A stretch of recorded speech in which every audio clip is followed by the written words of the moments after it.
This is the Barbecue Central Radio Show, which is recorded live each Tuesday at 9 p.m. Eastern Standard Time. The Barbecue Central Radio Show is being brought to you by The Barbecue Guru, the original creators of automatic temperature control devices, now offering 4 different models for you to choose from. Rest easy knowing that The Barbecue Guru is controlling your temperature so you can get on with your life. Visit bbqguru.com or call 800-288-GURU for more information. And by Fred's Music and Tasty Licks BBQ Supply, your online barbecue and grilling superstore. From cookers to grills, wood chips and chunks, and everything in between. Also be sure to try the Tasty Licks barbecue brand of rubs and sauces. Check Fred out online at tastylicksbbq.com. And by Stephen DeFranco Jewelers. Located in beautiful Willoughby, Ohio, Stephen DeFranco Jewelers is a family-owned and operated business looking to service the great folks of the barbecue and grilling world. Get free shipping and big discounts by mentioning my name and the term Barbecue Brother. Check out their inventory by visiting StephenDeFranco.com. And by Butcher Barbecue, with 30 years of experience in retail, wholesale, meat markets, food service, and customer service. Using that experience, everything they do and sell at Butcher's Barbecue comes from real-world knowledge. Check out their award-winning spices, sauces, marinades, and injections by visiting ButcherBBQ.com. Always trust your butcher. And by iGrill. The iGrill is a Bluetooth-enabled cooking thermometer that allows you to monitor the temperature of your food and smoker or grill from up to 200 feet away. Using the free iGrill app for your iPhone, iPad, and Android devices, you can set preferred temperatures, and your smart device will alert you when it's ready. It's perfect for cooking steaks to perfection or low and slow smokers overnight. Head to iGrill Inc., that's the letter I, grillinc.com to learn more. And by Barbecuer's Delight Wood Pellets, the barbecue wood pellet choice of competition cooks and backyard hacks just like me.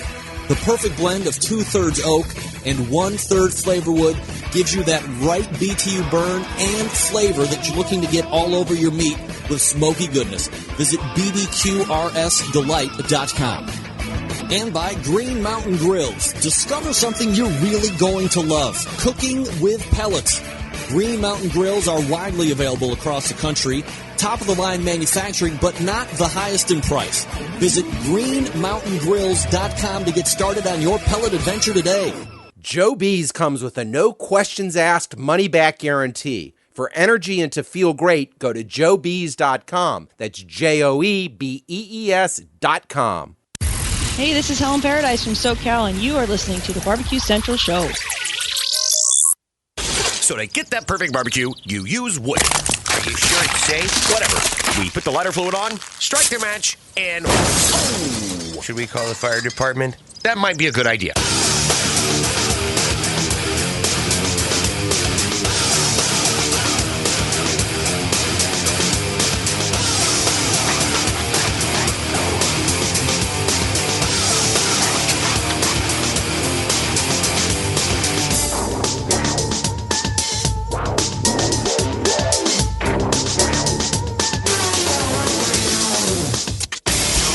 All right, good evening and welcome to the Really Big Barbecue Central Show. Man, this is the show that talks about all things important in the world of barbecue and grilling. Broadcasting live and direct from the Rock and Roll Hall of Fame city of Cleveland, Ohio. Rapidly becoming known as the barbecue capital of the North Coast. I am your program host, Greg Rempe. Happy to have you aboard here on your Tuesday evening. If you want to jump in on the show tonight, more than happy to have you. It's a toll-free phone call, 877-448-0433. You can also email the show if you are so inclined.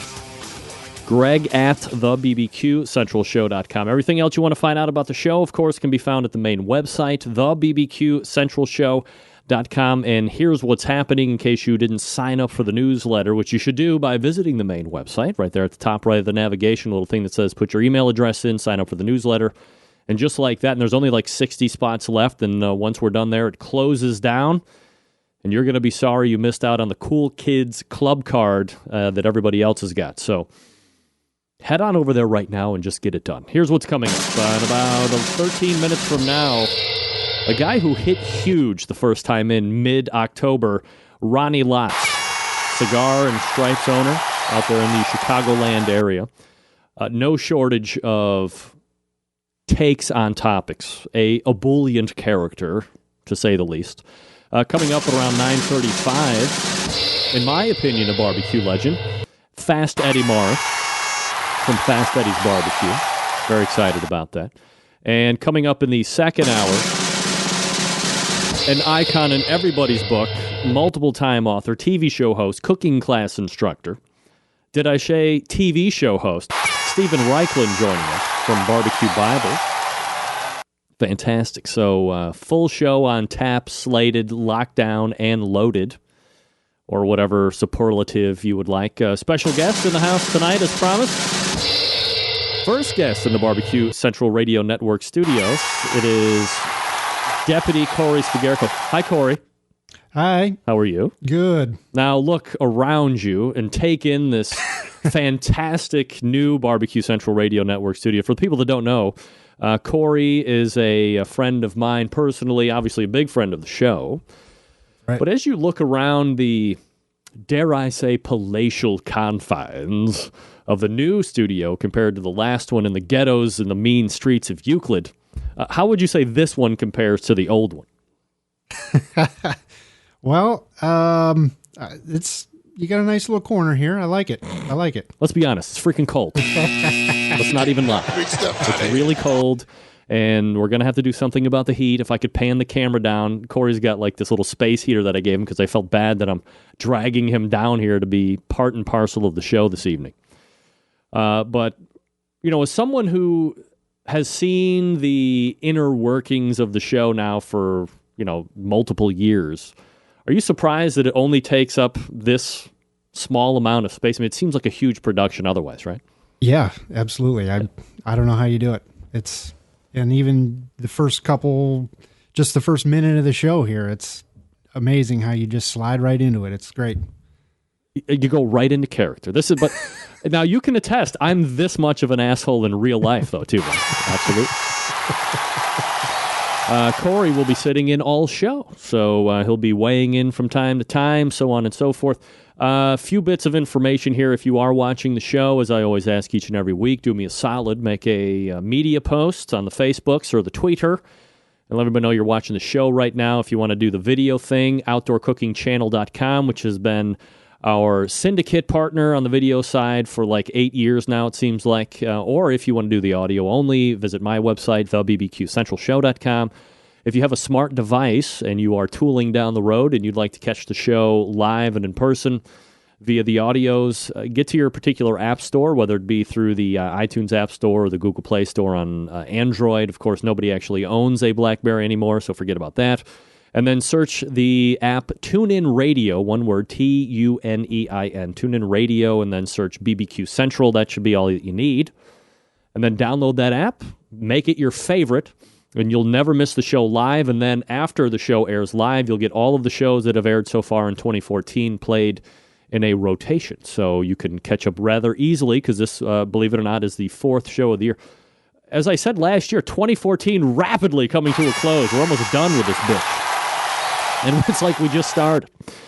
The 2014 season of the Kansas City Barbecue Society has kicked off with fine and fantastic fashions. The Lakeland Pig Fest went off this past weekend. And here is your top 10. You know, the guys that won it. I'm going to bring Corey back in. The guys that won it, believe it or not, finished tied for first. And then, of course, that went to a tiebreaker. We all know that True Bud Barbecue ended up winning Team of the Year. But this team, hot on the heels of Tim Grant and True Bud, and taking their first grand championship, Warren County Pork Choppers, Donnie Bray, bringing the heat and really putting an ass whooping on the field. Roughly 8 points. Well, yeah, right around 8 points separates the field. He won it with 691 and 3/10. Hot Wachulas, Matt Barber, who was Team of the Year in Florida Barbecue Association. Look at that. The two sanctioning bodies going at each other. Finishing with a 683. So, again, 8 points separating first and second. Accutech Barbecue, Third place overall, Kick Yo Butt Barbecue. Fourth, the Smokehouse Bandits. Fifth, Fast Eddie's Barbecue. Sixth place. We'll be getting Fast Eddie's take on that. Iowa's own Smokey D's, Darren Worth, finishing seventh. Lang Barbecue Smokers, eighth. Team Unknown Barbecue, ninth. And then rounding out the top 10, a sizable figure, both in stature and personality, Rod Gray and Peloton. Corey, you're obviously well up on the barbecue competitions. Were you surprised to see Warren County atop the leaderboard again? I like it. Of course you did. Corey knew. He was a betting man. You slapped down like 100 in the Las Vegas timeline, right? That's right. Absolutely. He's making money hand over fist over there. And he's arresting bad guys. Shoot first, ask questions second. That's what I always say. He doesn't live by that moniker, but I think he should. Now, look, if you are like me, you are always hoping that good things happen to good people when it comes to this world of barbecue. By the way, congratulations again to Donnie Bray for the first grand championship of the year, and I guess what many would consider to be the first true KCBS team or contest during the course of the year, that being Lakeland Pig Festival. But here's a guy you've seen on television any number of times, and here we go. You've seen on any number of times. He was a judge for, I believe, 2 seasons of Barbecue Pitmasters, and now getting his very own TV show. We give a big kudos and congratulatory holla to Aaron Franklin of Franklin's Barbecue. Now, Corey, you would recall that Aaron Franklin is at least country renowned. I would say world renowned as having the best brisket in Texas. Now, you have, like... Where's the sound effect for that? Your wife has kinfolk that are down in Texas. So it's like your kinfolk-in-law, if that's even possible. Yes.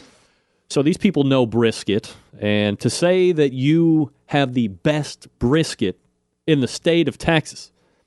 Now, look, Texas people are kooks. They think that they should secede from the Union, that they are self-sufficient, and just do away with this whole American thing. I say, good riddance. You want to leave? Leave, you bastards.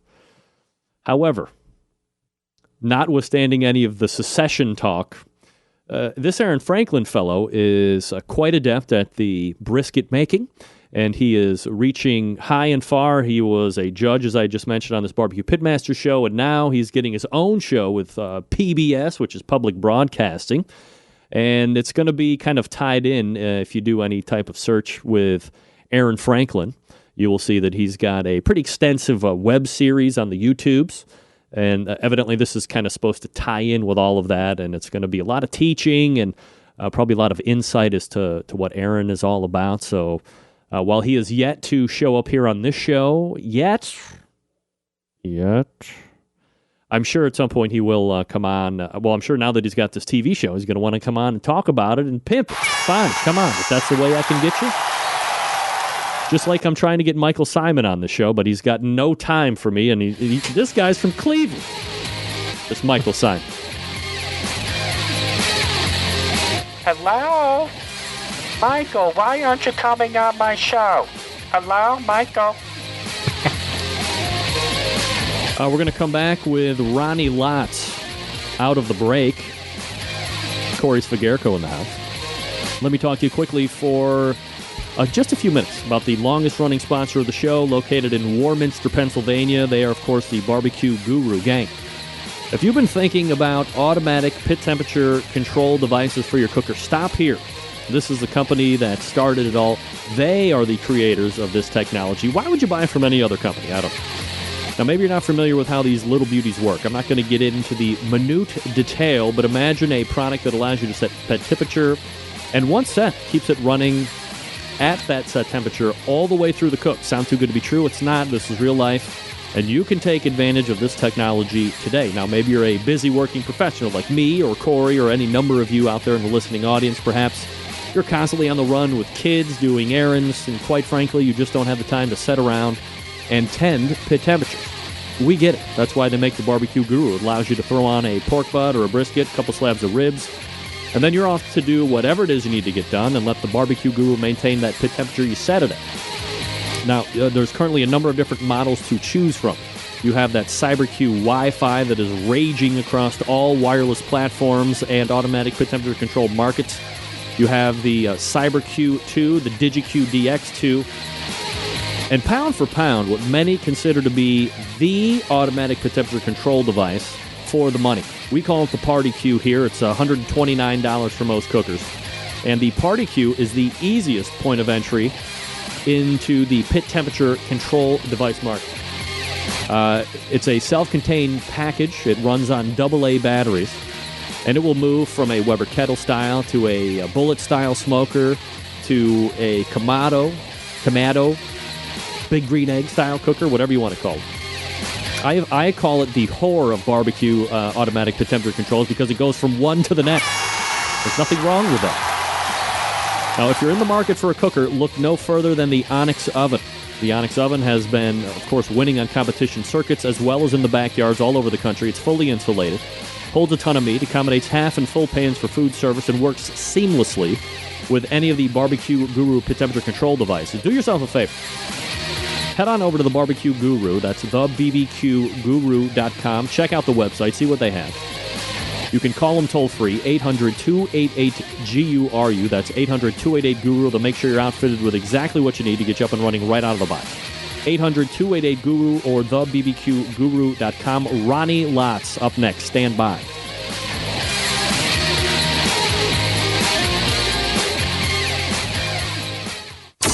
Broadcasting live from the Barbecue Central Radio Network studios in Cleveland, Ohio. You're listening to the Barbecue Central Radio Show. Once again, here's your host, Greg Rempe.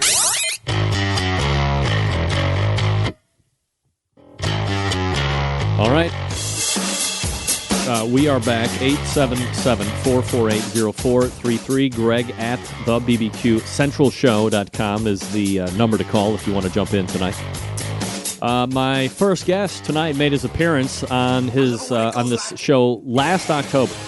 Hit huge with the audience. He owns Cigars and Stripes Barbecue Lounge in the Chicagoland area. Let's go ahead and head over to the hotline and welcome back Ronnie Lotz to the show. Ronnie, how are you, bud? All right, what is this? Okay, all right. Are we live on the big show or what? We're live on the really big show, really big barbecue show. I don't see what's going on here. Are you totally stoked or what? Of course. What the hell is over your left shoulder, Ronnie? You have devils and angels over there or what? Oh, these are. Well, you came right out of the bog. Well, listen, these are. Those are 6 barrels of beer. 6 barrels of beer? Yeah, that's right. You put beer in them.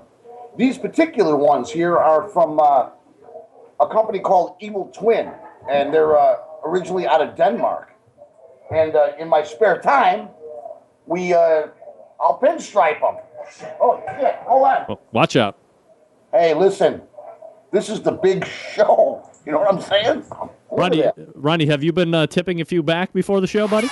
Listen. Seem a little relaxed. Look at that. Yang. This is Yang. Yeah. And there's a Ying. Look at this. Watch out. Looks like you're going down. Don't worry what I'm doing. Look at that. Look at that. We look like twins. Yeah, I was going to say that you're the Yang to his Yin. Here's the deal. Yeah.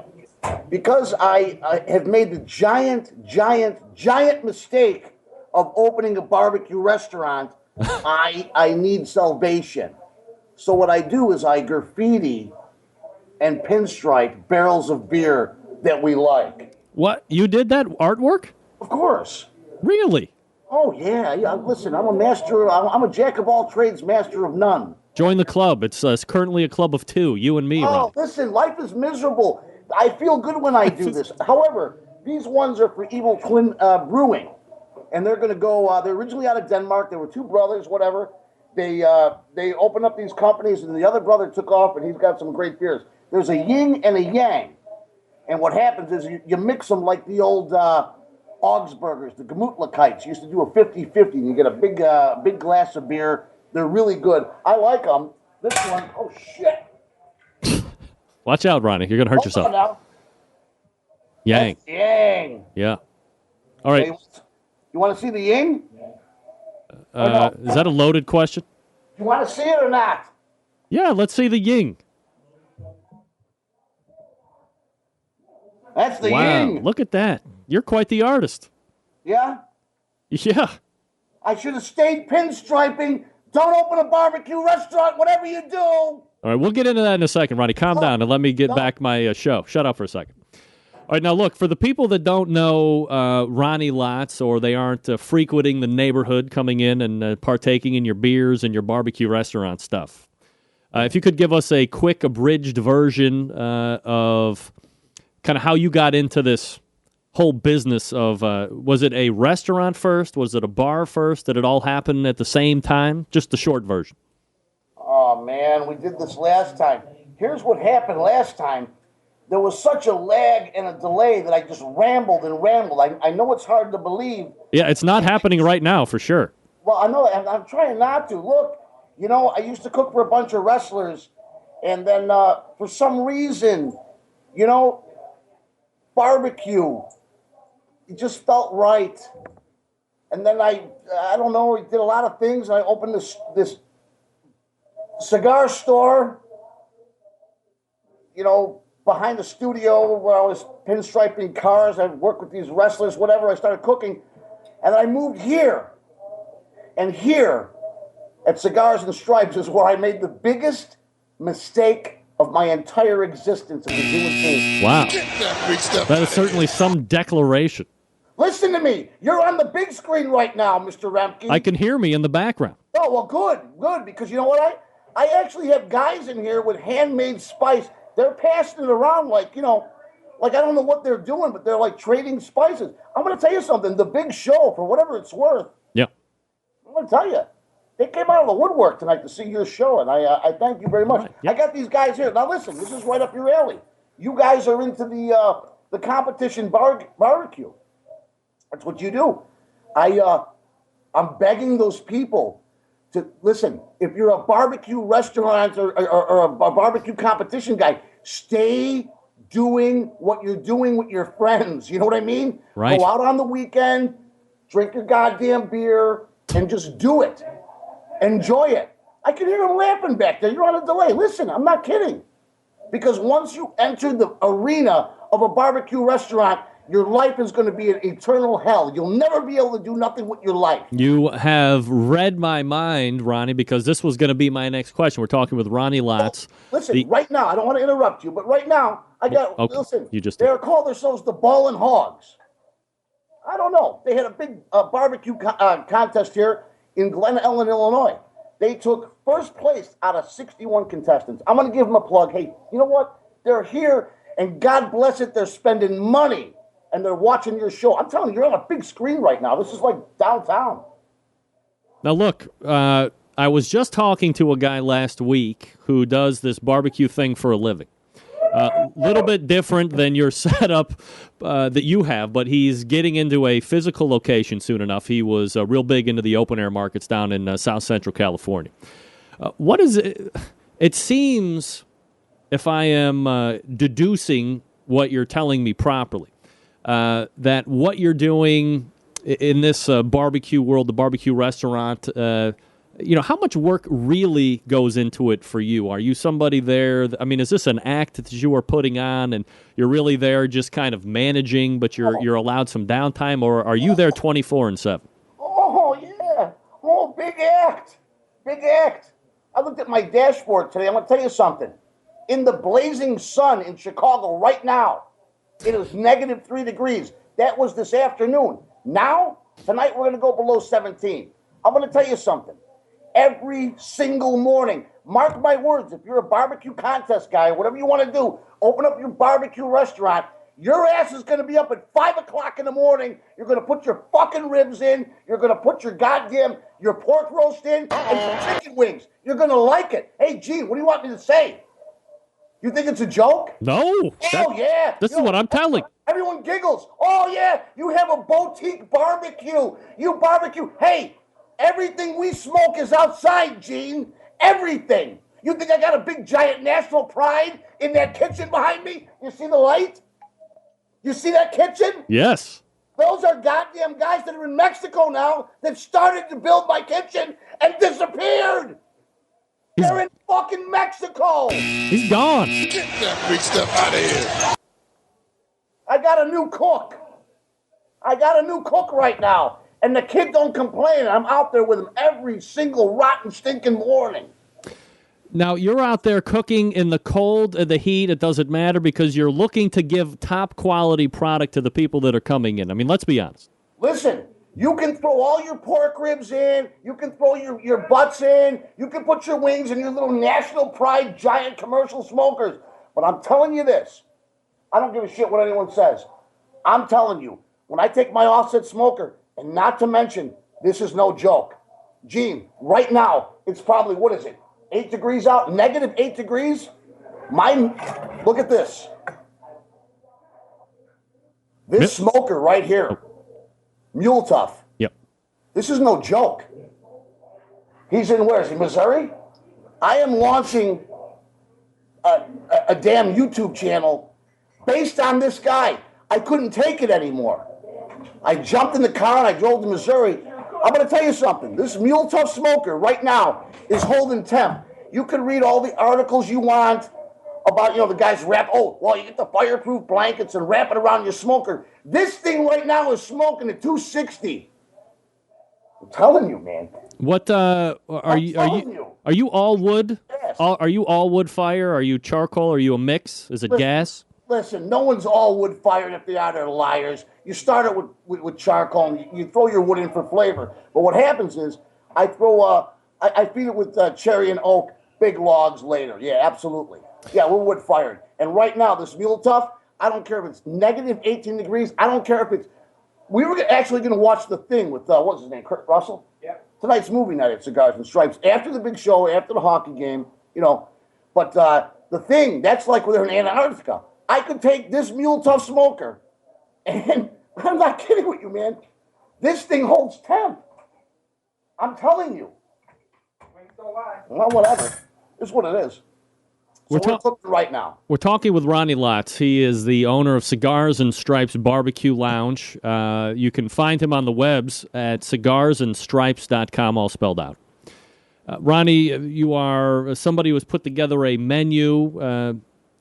What's the best seller on the menu? When people come in, if people are being referred, what are you getting the most requests of? Well, obviously the chicken wings.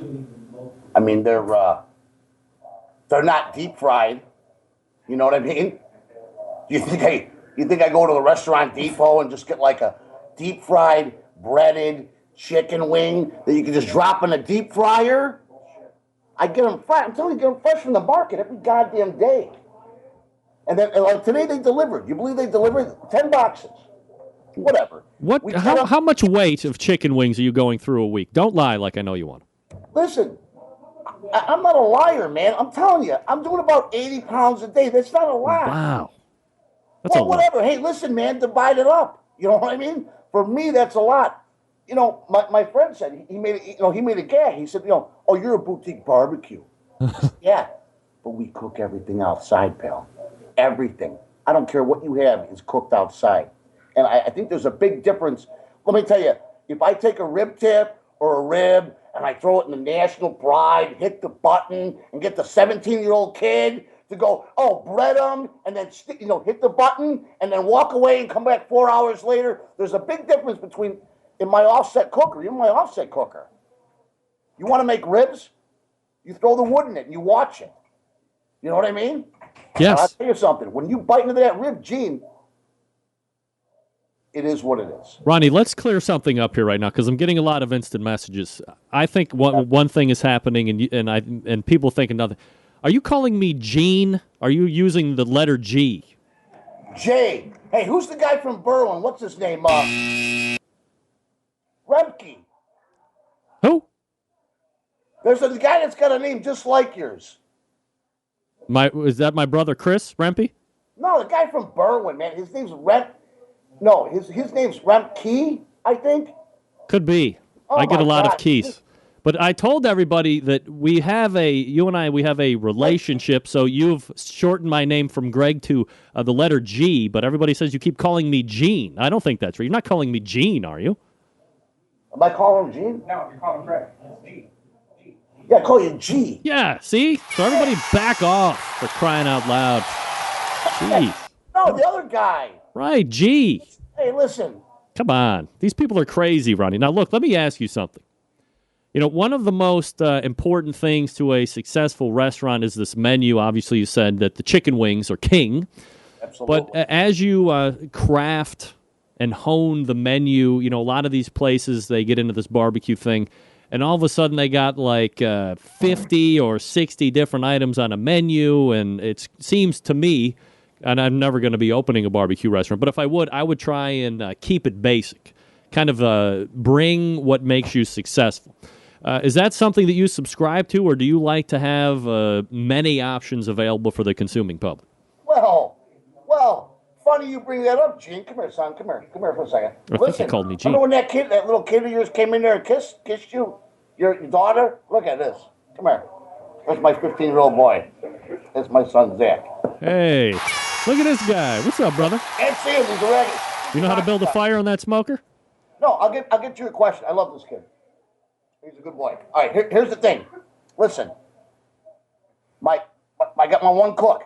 He's crying and he's complaining all the time. He says, the wings, I can't keep up with the wings and the rib tips and the smoked Italian beef we do there. I said, listen to me.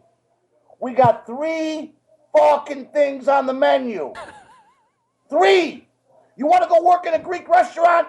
Oh, give me my mashed potatoes, well done with hash browns and hot peppers. I want my egg up. I don't want wheat toast. Give me white bread. Oh, I'm sorry. You know what I mean? Hold that. You want 75 orders all custom? Hold the mayo?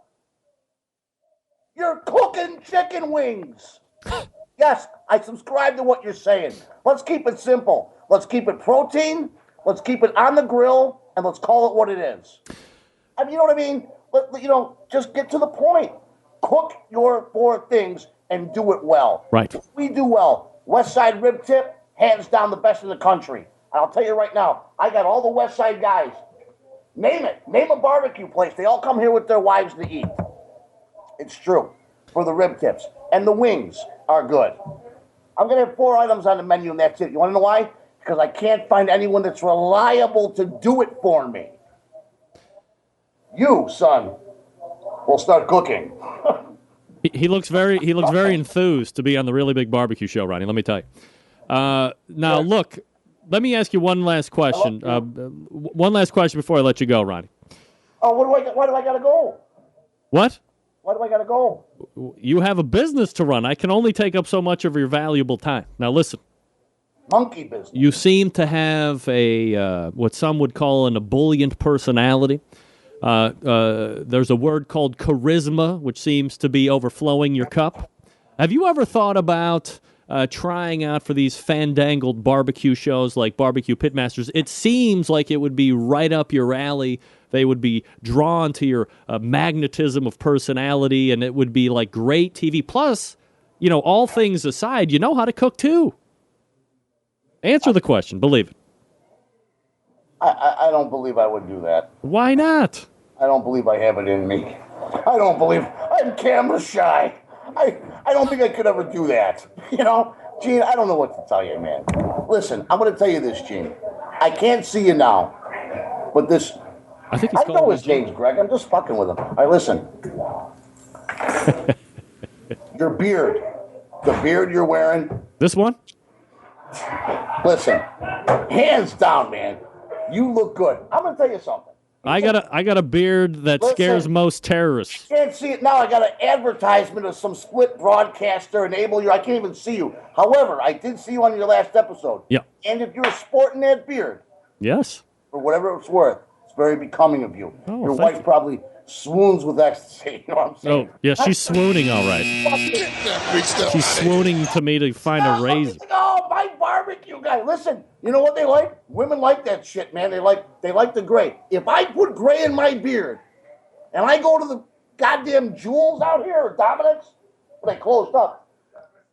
these 20-year-old women around me. They got this daddy thing going. I'm just saying that the gray in the beard, I'm just saying, you look good. You're saying I could pull some 20-year-old Strange is what I'm you're saying. saying that you look like a guy. Right.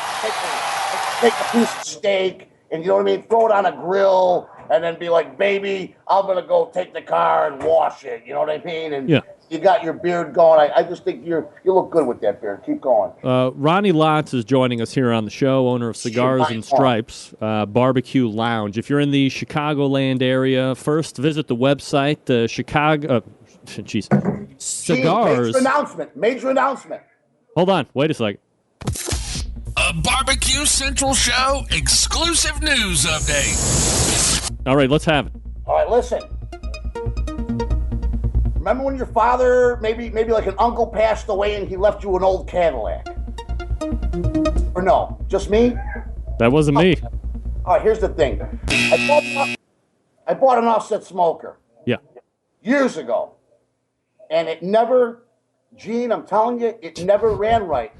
Gene. Just fucking with. All right. It never ran right. Here's the thing. I rebuilt this thing, and I've got great footage of the rebuilding of this machine. Yeah. And I also have of the venturing because I can't get to my welding supplies because they're buried underneath a circuit tent that I had to hire other people to build it and help me. The design, it was called a beam smoker.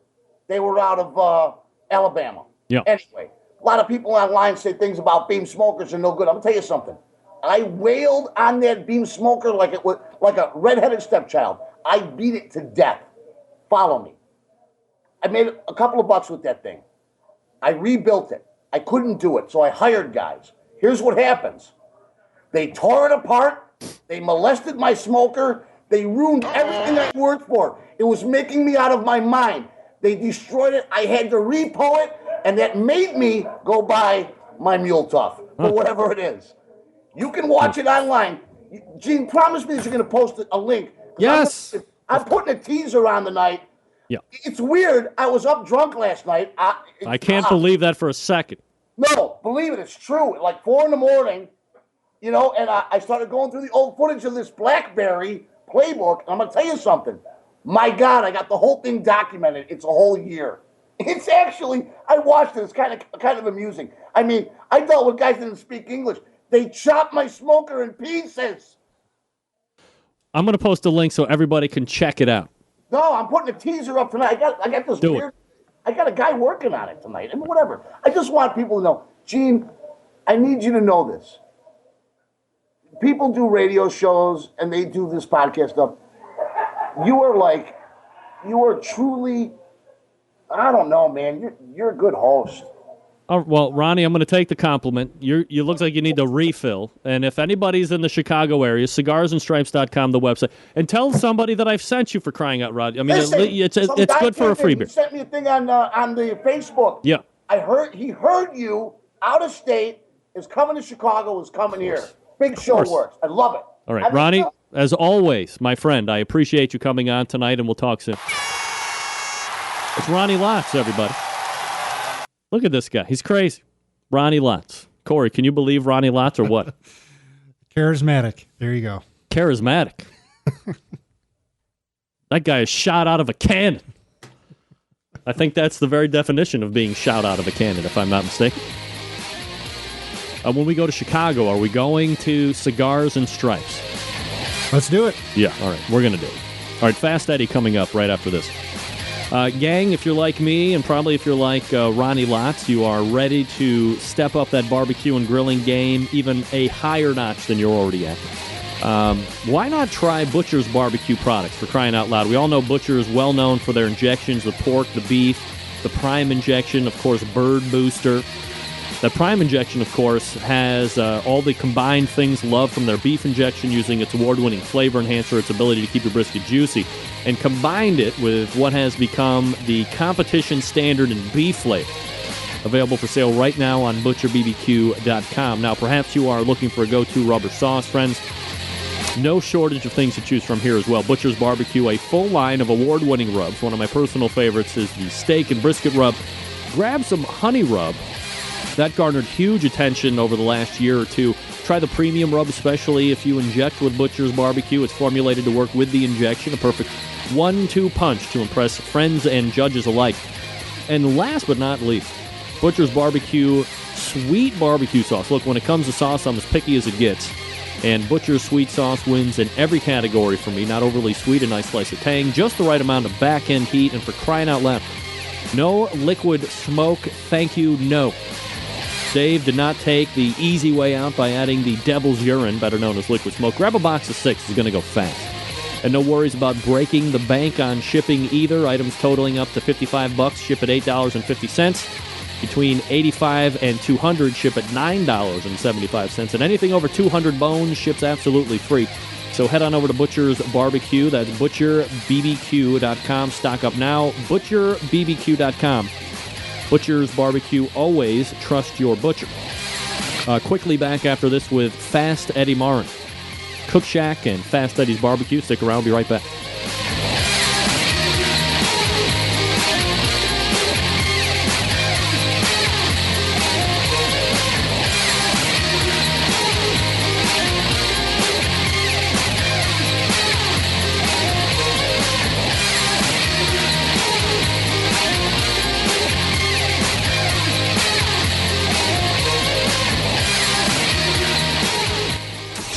Get in the smoke. Call 877-448-0433 to get on the air.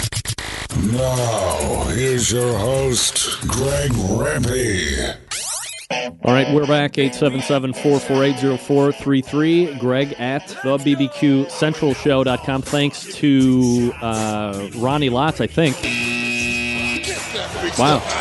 He's got a little character. He's got a little personality to him, I think. He's going to grow up and be a good boy one day. All right, my next guest made... hold on a second. He's got the wrong damn sheet up here. My next guest tonight, someone who I enjoy talking barbecue with each and every time he's on the show.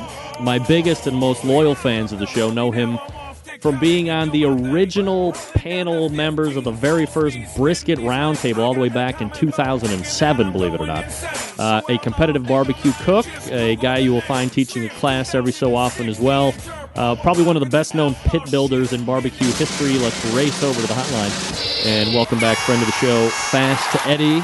Fast Eddie, how are you, buddy? Hey, man, I'm doing well. At least I'm warmer than old Ronnie is up there in Chicago. Well, then you're warmer than me too, because we are not just doing very well. Let's just, in a very mild way, let's just say that it's very cold out here at negative 10 ambient temperature. Woo! Yeah, a little cold. Anyway, look, before we get into the cook this weekend, Ed, how about this damn Donnie Bray coming right out of the box and grabbing a grand championship? I mean, he's having a pretty good run from one year to the next, isn't he? Oh, man, yeah, he's hot. He's won 2 categories down there and pulled a 180 out of his hat for the brisket deal. Yeah, he's on fire for sure. Look, you don't typically see, and this is, I'm not making any slights to my friends from Kentucky because I love Kentucky, especially the bourbon that they make. But typically you're not seeing like the elite of the elite barbecuers coming out of that state. Are you surprised given kind of where he's at, or does it just go to show that if you put in the work, you could be from Algeria and still get calls and take the walks? Yeah, you put in the work, and you put the numbers to it too. I don't. It's a numbers game, especially, but you've also got to have some really good solid recipes. Batting average, you know what? They don't really go down to batting average. I think Tim had a lot better batting average than Donnie did per event last year. Not when you took out the team of the year stats, trying to have the numbers for the big contests or to come into play. But if you just go for batting average, swinging average. True Bud really knocked it out of the park compared to what Donnie did, but the way the system's set up, that they ended up tying up. But I mean, not saying Donnie's not hot. He is hot. There's no doubt about it. He's got something working for him really well there. And he cooking all the time, man, it makes all the difference. You flat get after it. I was always, that's why last spring I was trying to do the Sam's Club thing, and I was trying to get several events in to get warmed up, because you're a whole lot less likely to make a mistake if you're cooking constantly. So to that end, and this is something that I wasn't even thinking about asking, but when you talk about repetition, as you say, you were trying to get reps in to kind of cook that Sam's Club and move on from local, regional down to the finals. And then you see a guy like Tuffy Stone, who did maybe 6 competitions or 7 competitions the whole year, is able to string together the American Royal Invitational win 2 weeks later, wins Jack Daniels, and finish very well in a lot of the other competitions. His batting average was huge last year, but that's got to be more the exception, right? Yeah, it is the exception. There's no doubt about it. But yeah, he was probably the guy on top when you did that between him and Darren at Smoky D's. His swinging average wasn't too bad itself too. Ed Martin joining me here on the show. Cookshack.com, a website where you can check out obviously all of his cookers and things that he is up to. Fast Eddie Barbecue Pitmaster. Ed, you probably aren't getting after it as hard as you used to back in the day. But this past weekend, you went up against 68 other teams in Florida at the first big KCBS event of the year, and you take 6 overall. Is that satisfying finish for you? Did you see some points that maybe were left on the table that could have perhaps bettered your overall position? What did you think of the cook? Yeah, I left some brisket points on the table. The product I took with me, I knew was going to be a little substandard, what I ended up picking up. And Ray was pretty happy with it, but I didn't feel like it. It was 11th out of the 68 we got with it, which I felt like was kind of generous points-wise. Our pork was really, really, really good. Ray even put out a picture of us grilling the pork off on the egg. We were glazing it there. First time you can legally cut it off and glaze it up right on the fire. It was great. We were, I think, 15th or 18th like that in pork. We hit the table of death in chicken. We were 2 points off the win of our table, but the highest our table did in chicken was, I think, 37th, 38th, something like that. And then, of course, we pulled out a 4th in ribs. So not bad. We just didn't have some luck. Felt pretty good about our cook. I've had a huge tendency, not cooking a lot, to overcooking our ribs, and we really had one good slab that was, I felt like, was cooked dead on perfect. We need to cook some. We definitely weren't a winning caliber team down there with what we put out, by no means. Fast Eddie, recounting the competition this past weekend in Lakeland, Florida, you'd mentioned that you had teamed up with Ray Lampe, Dr. Barbecue. I mean, obviously you guys have been up and down the road quite a few times over the years. How well do you two work together in this kind of a situation, and does it ever get chippy when the pressure's on? No, it's great because we can bounce stuff off and be dead honest with each other. That's what's so nice about it. There was no attitude, none whatsoever. And it was really tough on him being there because it was hometown pretty much for him, and all the old folks that he doesn't ever get to see much coming by and beating on the door and yelling at him. And I was so glad that he kind of deflected and kept it away. I was hiding in the back of Dr. Barbecue's trailer. Nobody really knew I was even there or around. I loved it. When other teams see you, and not necessarily the general public, but when other teams see you, do they think they see it as maybe 2 competitions in one where, hey, let's go try and win this event, but also let's make sure we finish ahead of Ray and Eddie? Oh, I don't think they think that at all. I think it was like, well, them two are washed up birds doing here, who hadn't been around cooking for a while. They haven't cooked much. Probably didn't look at us as a threat at all. You've seen a lot of those guys. I mean, Johnny Trigg was there, Rod was there, Darren Worth was there. A whole bunch of the guys who cook on a regular basis, and all the FBA teams, fantastic teams, and they are a tough bunch. Those guys cook a whole lot, especially this time of year. This is their summer really for cooking, and they're getting real busy. And think about it. Those guys don't use garnish in their box, and they got to make food look great with food. They are, I would say, on average, you better be on your game when you walk into Florida because of all those great FBA teams. And the FBA team of the year come in second. So, it's not the old days. We were even talking about that and laughing about it, that, we used to talk about bottom feeding. There is no such term as bottom feeding anymore. Every contest is there tough, and somebody's there to get it. Well, so if you're speculating, of course, but if there's people thinking that, hey, there's these old birds and they're not up to snuff, and then you take a 6 overall when it's all said and done, is it a little kind of an extra sweetness? Oh, it's definitely satisfying knowing that, my goal, I always talked about top 10%. If you can bang the top 10%, it's about as good as a win. It just wasn't your luck for the day, pretty much. And we hit that goal. To me, and I don't even think we really deserved that goal that well compared to what I felt like. You always scrutinize yourself the worst. But here again, the top 10% is where you got to be. If you hit that top 10% on a regular basis, it's going to come to you. You're going to be there. Eddie, I agree. If you bang the top 10%, you're doing things very well in a lot of things in life, if you know what I mean. You know what I'm talking about. Ed Morin joining me here on the show. Cookshack.com is the website if you want to check it out. So how many events do you plan on doing this year, Eddie? Boy, I don't know. I'm really hot after it. I love Lakeland. Those folks down there are just so much fun, and it's such a great event. I can't stand not going to Lakeland. But I'm working on my race car stuff, and I've got a real passion to run this NORA Mexican 1000 coming up the second week of May.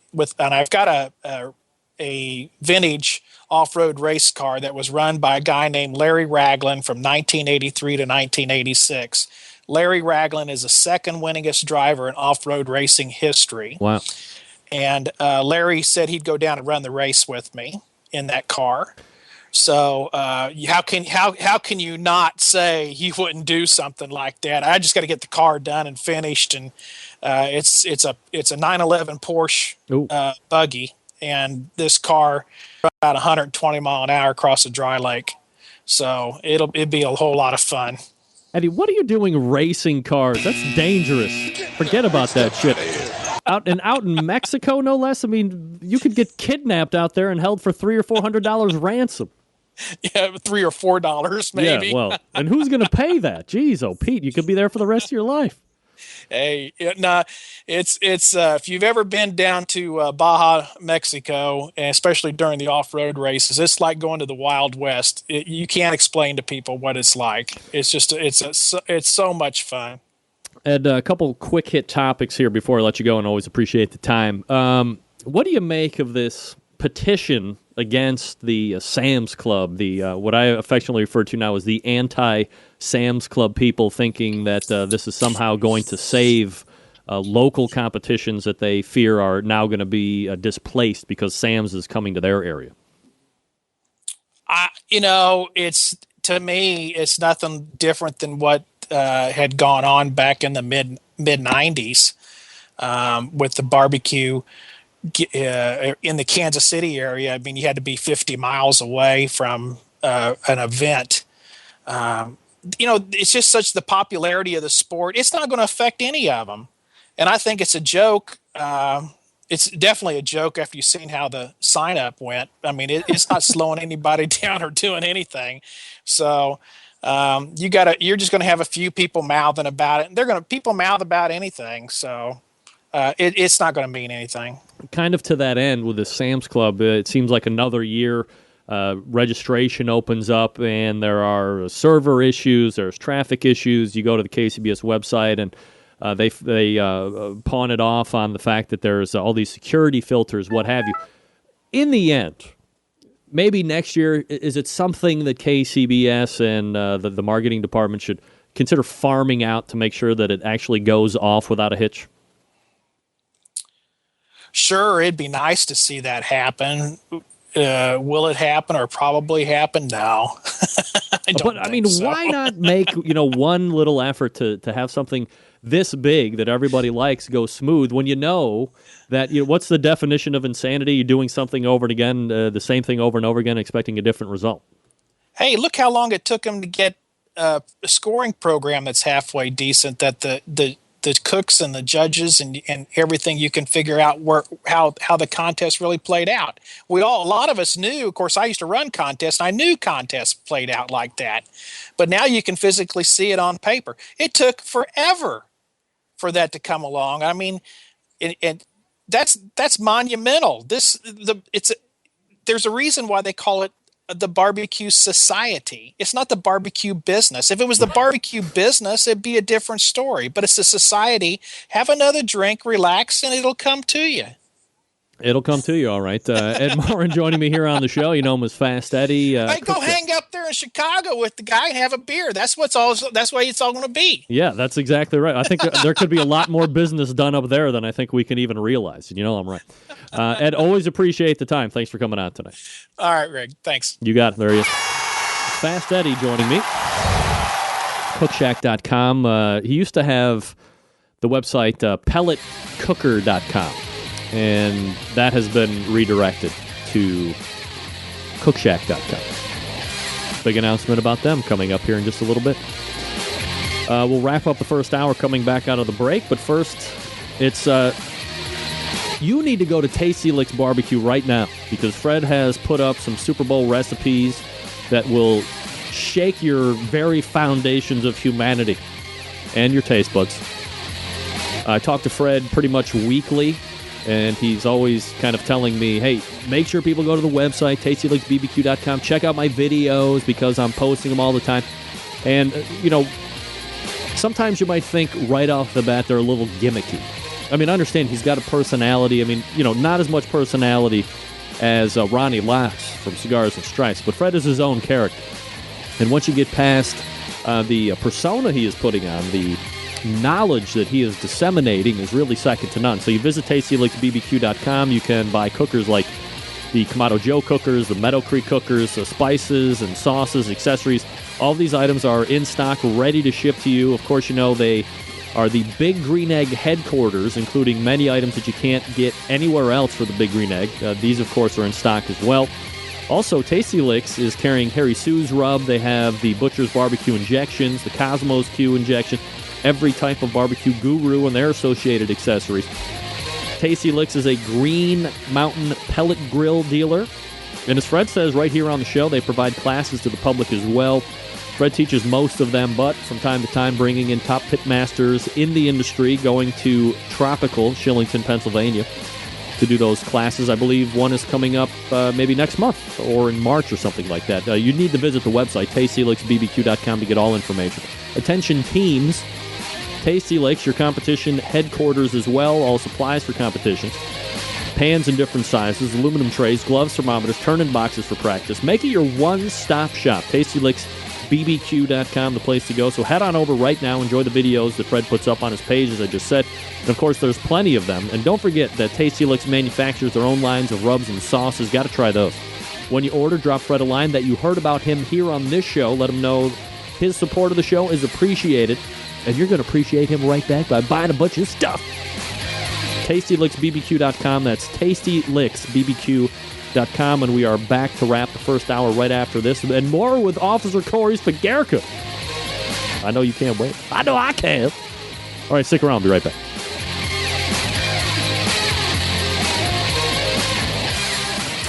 Broadcasting live from the Barbecue Central Radio Network studios in Cleveland, Ohio. You're listening to the Barbecue Central Radio Show. Once again, here's your host, Greg Rempe.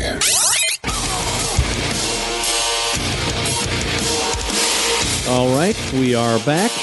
877-448-0433. Greg at thebbqcentralshow.com. My in-studio guest, Corey Svigerko, joining me here, everybody. Welcome.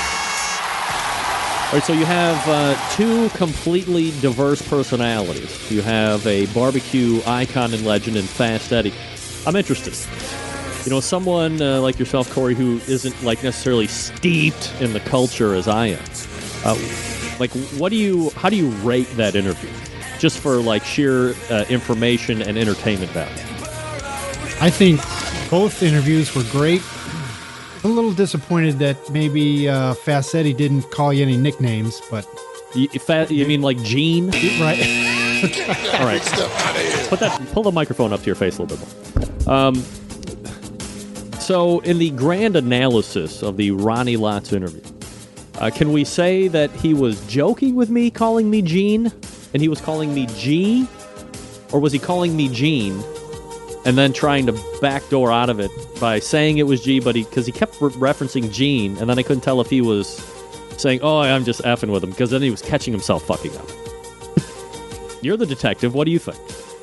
You know, there's only one way to find out. He knows, but I think he was just messing with you. It's all good. It's not good to do that. That's what we know. If it's one thing I know, it's not good. Look at this beard. As I told him, this freaks out most Middle Eastern men. I'm not casting dispersions. I'm just saying it freaks a lot of people out. Plus, I'm Italian, everybody. So how about that? Okay. We got a lot coming up in the second hour. We'll recap our guests. We'll get into some second hour takes here at the top of the hour. And Steven Raichlen will be joining us. Corey, do you know who Steven Raichlen is? I've heard of him. Have you heard of him from this show, or you've heard of him? From this show. Yeah. So I still think that he's right on the cusp of, being the next. Well, I mean, if he hasn't yet, he should be crossing over at any minute. Like you know who Bobby Flay is, right? Right. So I mean, that's one of those names. He's right. He's so famous within the subculture. I can't believe that he isn't even bigger than he should be. Even bigger than he should be. That's probably not even right to say. All right, anyway, we're going to step away real quick. We'll reload for the second hour, and we'll come right back. I am Greg Rempe. This is Corey Svigerko in the Barbecue Central Radio Network's studios, and we'll be back right after this. Stick around. We'll be right back.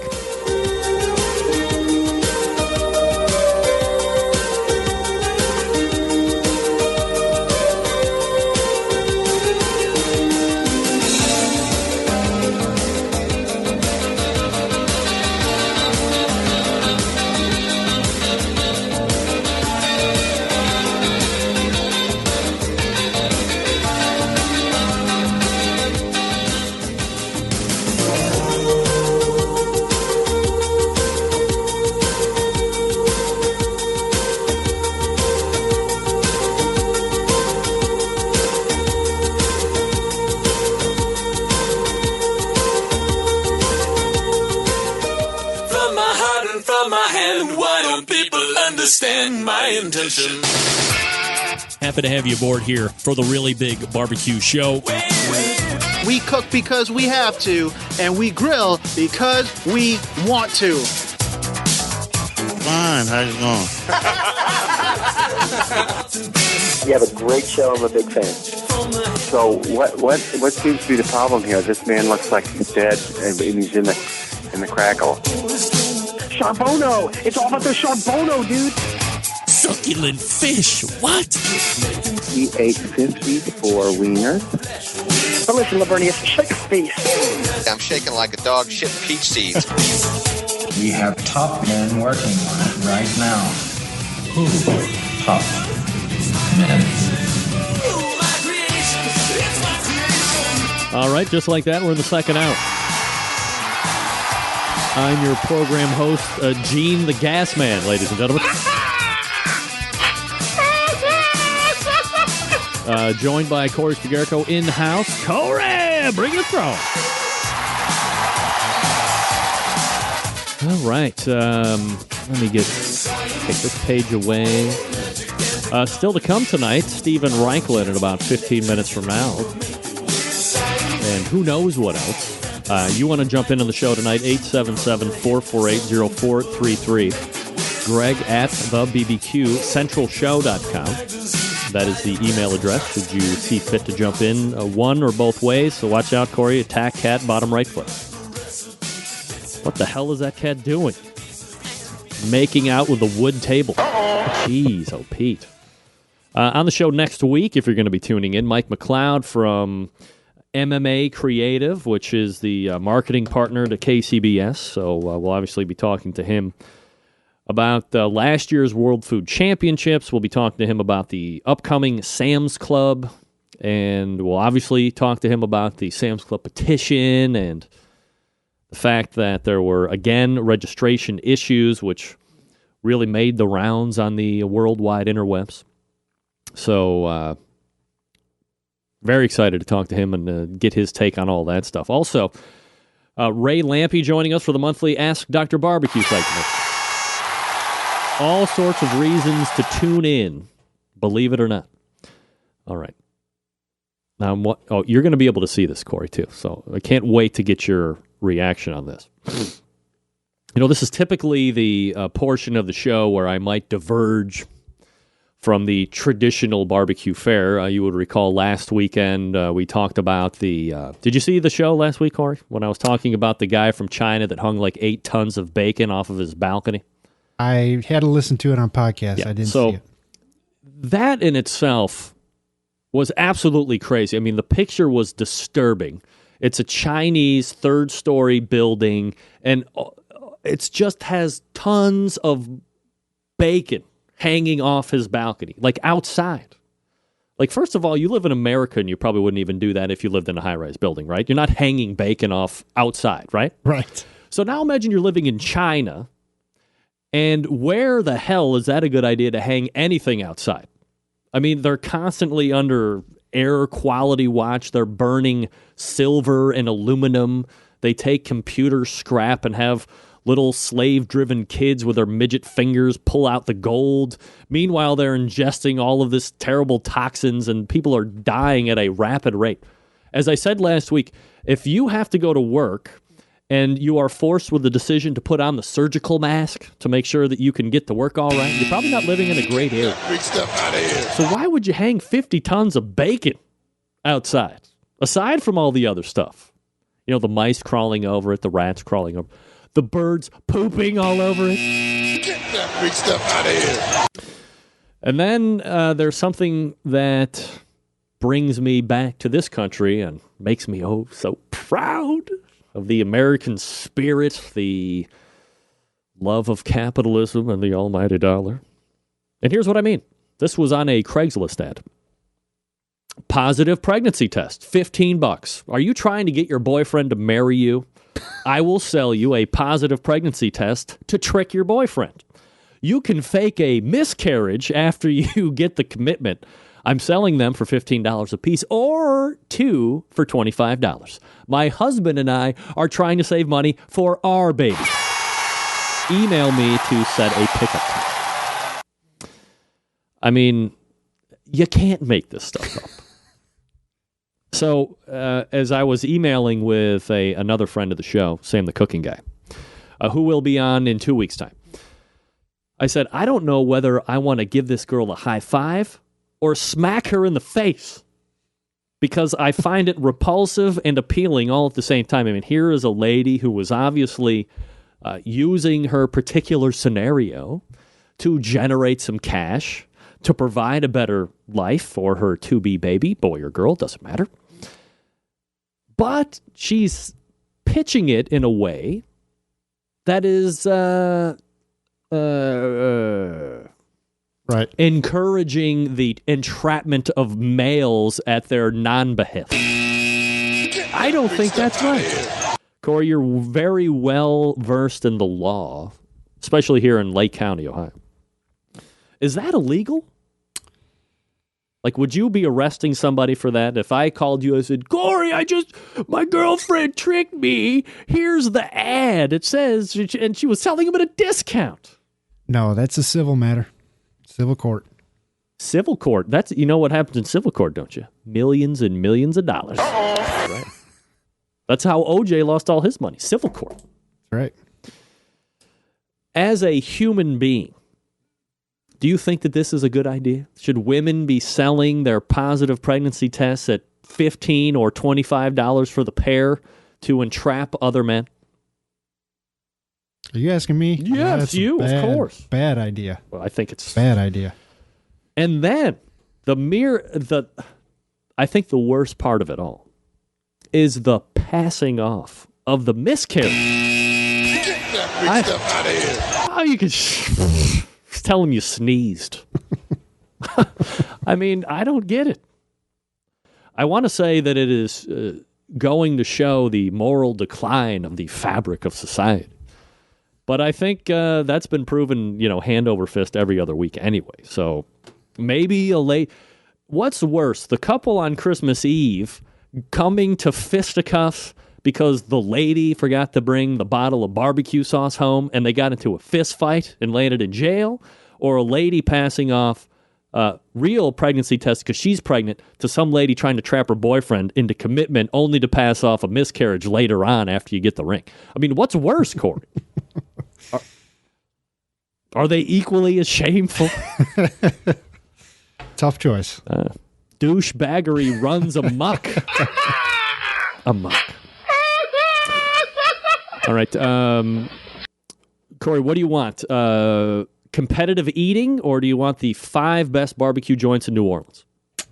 Let's go with barbecue joints. Right, 5 best barbecue joints in New Orleans. Here we go. Go NOLA is the website where this is coming from. If you find yourself down in the Big Easy and you're going to be looking for barbecue, why not try these places? Number 5 on the list is McClure's Barbecue. I have no idea where any of these places actually are, but it's at 4800 Magazine Street in Uptown. This is the newest barbecue upstart and has everybody talking proprietor Neil McClure's project while managing another eatery, and he loves barbecue and has opened this up just at the end of 2013. So that's the first one if you're looking for barbecue. The next one is called The Joint. You ever been to New Orleans, Corey? No. No, me neither. So the next one would be The Joint on 701 Mazzanint Street in Bywater. It's a institution game changer for barbecue. So, I mean, this place just... Let me actually pull this page over so everybody can kind of see what we're looking at. I mean, it's kind of got a very, to be nice, rustic feel to it. Next up for bid is Hillbilly Barbecue. I mean, that's going to be good. With a name like Hillbilly Barbecue, it's got to be good. That's at 2317 Hickory Avenue. Even the street is named after barbecue. That's funny. Then we have Miss Heister's Barbecue at 2000 South Claiborne Avenue in Central City. And rounding out the top 5, Walker's Barbecue, ladies and gentlemen. It's the place for Cohan de Late, specifically the Cohan de Late Po' Boy. It's one of the most popular items every year in the New Orleans Jazz and Heritage Festival. So there's your top 5 barbecue joints in New Orleans. Now we know where to go to eat when we go to New Orleans. When are we going to New Orleans, Corey? Hey, I'm in. Would we go to, what's the thing called? The big party? Oh, Mardi Gras. Yeah, would we go to Mardi Gras? Would we go to that? Couple weeks. I mean, you go to the SHOT Show every year in Vegas. I mean, it's got to be similar, right? Probably. It seems like it would be very dangerous, this Mardi Gras, with women throwing their boobs around for beads. I don't think that's my scene. I'm not saying that there's not other scenes that aren't my scene, but it just seems like I don't know. When I get into very large public places with a number of people, it just doesn't go very well for me for some reason. I get very scared very easily. That's the bottom line. I don't want to be scared. I want to be safe and secure when it comes to my vacation time. Maybe we'll go... Let's plan to go next year, Corey.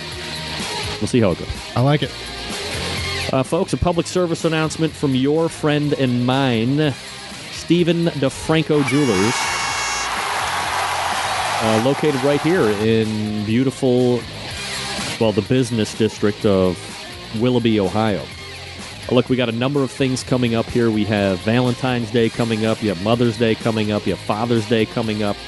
If you're really big into the whole Irish thing, you have St. Patrick's Day coming up. But typically, you just go to the liquor store for that, not a jewelry store. If you want to watch, this is the place to go. Incredible selection of watches, perfect for your wife, your husband, same-sex lover, whatever it is. You got the Bulova watches. Why spend a ton of money on a watch if you don't have to? Bulova watches, stylish, affordable, starting under $200. And come in traditional court-style, retro-styled automatic versions, chronograph skeletons, and traditional styles fill the Bulova line of timepieces. I have the Precisionist. Also, I have the Accutron line. Do you want the most accurate watch in the world? The Precisionist is just that watch. The exclusive movement of the Bulova Precisionist breaks down a second-hand movement into 16 segments per second, giving the hand a smooth moving appearance. Steel, titanium versions are available as well. Then you have the Accutron. That's one that I also have as well. High-end without the high price. Cadillac of the Bulova line. The Accutron is the pinnacle of high-end design without breaking the bank. Starting at under $600, Bulova Accutron watch gives you the high-end style, quality, and lifestyle without breaking the high-end bank. Citizen, gadget junkie, Citizen, perfect for you, gadget guy. EcoDrive technology converts light into energy, powering your watch perfectly and accurately. Need a timer for your barbecue cooking? Some Citizens have multiple timers along with alarms and multiple time zones. Then you have Philip & Company. It's a cottage watchmaker. Many high-end European watch companies use Swiss movements from a company called ETA. Philip hand assembles his watches personally using ETA movements, hand-picked components, starting at about $900. Philip & Company watches not only have an elegant European style, but they are affordable. So here's what you do. You go to StephenDeFranco.com. That's StephenDeFranco.com. Pick out what you want, then call them, 440-943-2700. Ask for Steve. And get hooked up, for crying out loud. Again, it's Stephen DeFranco, proud sponsor of this show, and happy to say I do all of my jewelry shopping there as well. StephenDeFranco.com. We're back with Steven Reichler. Right after this, stick around. We'll be right back.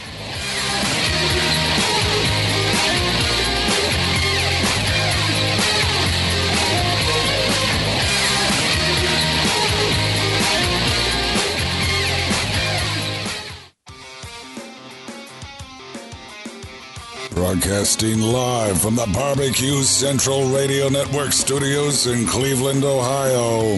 You're listening to the Barbecue Central Radio Show. Once again, here's your host, Greg Rempe.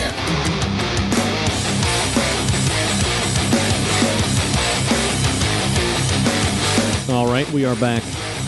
877-448-0433. Greg at the BBQCentralShow.com. Adam Hawthorne weighing in on the pregnancy test, saying, hey, that's just business smart. Well, that's something. I'm still making up my mind if that's business smart or business mental. Anyway, my next guest, a multiple-time author, TV show host, cooking class instructor, and frequent guest to the show. We waste a little time in welcoming back Steven Raichlen to the show. Steven, how are you, my friend? Great. How about you? Doing absolutely fabulous, Steven. How does the new year find you? The new year finds me finishing up a new book. It's called Man-Made Meals, an essential cookbook for guys. A little bit of a departure from my laser focus on barbecue. Yes, I include barbecue and grilling, but it's really sort of a giant joy of cooking for men, telling you everything you need to know. As you know, the tail end of a book is when you're going over galleys and pages. It's a huge amount of work, and this has been a 3-year project. The end is in sight. That makes me really happy. Is this geared more towards the single Joe, or is this just for guys in general, married or not? This is everybody from college students starting out with their first cooking experience in their dorm room to boomers who are maybe starting out with cooking in retirement, starting a new life. People who are ardent cooking enthusiasts want to take it up to the next level. Beginners. It's a 650-page book, so there's something in it for everybody. Stephen, do you think I'm going to sound like an old guy when I say this, but do you think as a younger generation coming up, I'm 39, getting ready to turn 40 in July, but you have, the guys that are coming out of college now, do you find them or that generation to be one that has been catered to so much that they really don't know how to kind of fend for themselves, or do you find it to be quite the opposite because of... No, on the contrary, I find that the generation coming up now, having grown up entirely with food television and just incredible rising sophistication and competence in American cooking, I think this generation is more juiced about cooking than certainly than my generation, and then we're more informed, better ingredients available. People care about not only what they're eating, but where it comes from, if the animals were raised humanely, if fruits and vegetables have a great flavor, not only look better. No, I am extremely optimistic about the next generation. Stephen Reichlin joining me here on the show. You said that this is a 3-year project. I mean, you've written any number of books, whether it be related 29, but this is actually number 30, but who's counting? Who's counting? Absolutely. Most of these have been, as you said, focused on the live fire aspect of it. You'd made that huge departure a year or so ago with the novel that had nothing to do with barbecue or grilling per se. And then, you're kind of back at it. I mean, 3 years, is that the longest it's taken to get a book kind of from start to finish? No, Planet Barbecue was a 4-year project. Barbecue Bible was a 4-year project. If any of those of your listeners who are familiar with my books know, I write big books that take a long time, and one thing about a book, you can't rush it, and in this age of tweets with 144 characters, it's really nice to have the luxury to spend 3 or 4 years developing a theme. Is there ever a point in that? I mean, 4 years, 3 years seems like a huge time span to me. Of course, I have the attention of a small mouse. But it seems like maybe in once you get to that year and a half or even 2 years, where at 4 years, that's just 50% of the way, that you could have a tendency to lose focus. How are you able to really stay on track and push towards that finish line? Well, first of all, the answer to that is that it's so fascinating. The research for me is so fascinating. I mean, this is not just a collection of recipes. I have one of the features of the book is a series of what are called food dudes, where I interview actors like Stanley Tucci, activists like Michael Pollan, chefs like Thomas Keller, young guys, old guys. And the interviews are all about their attitudes about cooking, their philosophies of cooking, what they think it's important, what guys should learn, what we should keep in mind, the mistakes we make. So the process of researching this book has been so fascinating that I don't think my attention wavered for a minute. I mean, I also want to say this is not the only thing I've done over the last 3 years. I mean, if you follow my website, there's a new blog every twice a week, a new newsletter twice a month, magazine work, the TV work. There's a lot of other activities that go on. In fact, during that time, I've started my research on my next book, which is a return to the world of barbecue. Next book will be a book focusing solely on smoking. Stephen Reichlin joining me here on the show. The website, barbecuebible.com. That's barbecue spelled BARBECUE, or as I like to call it, the right way.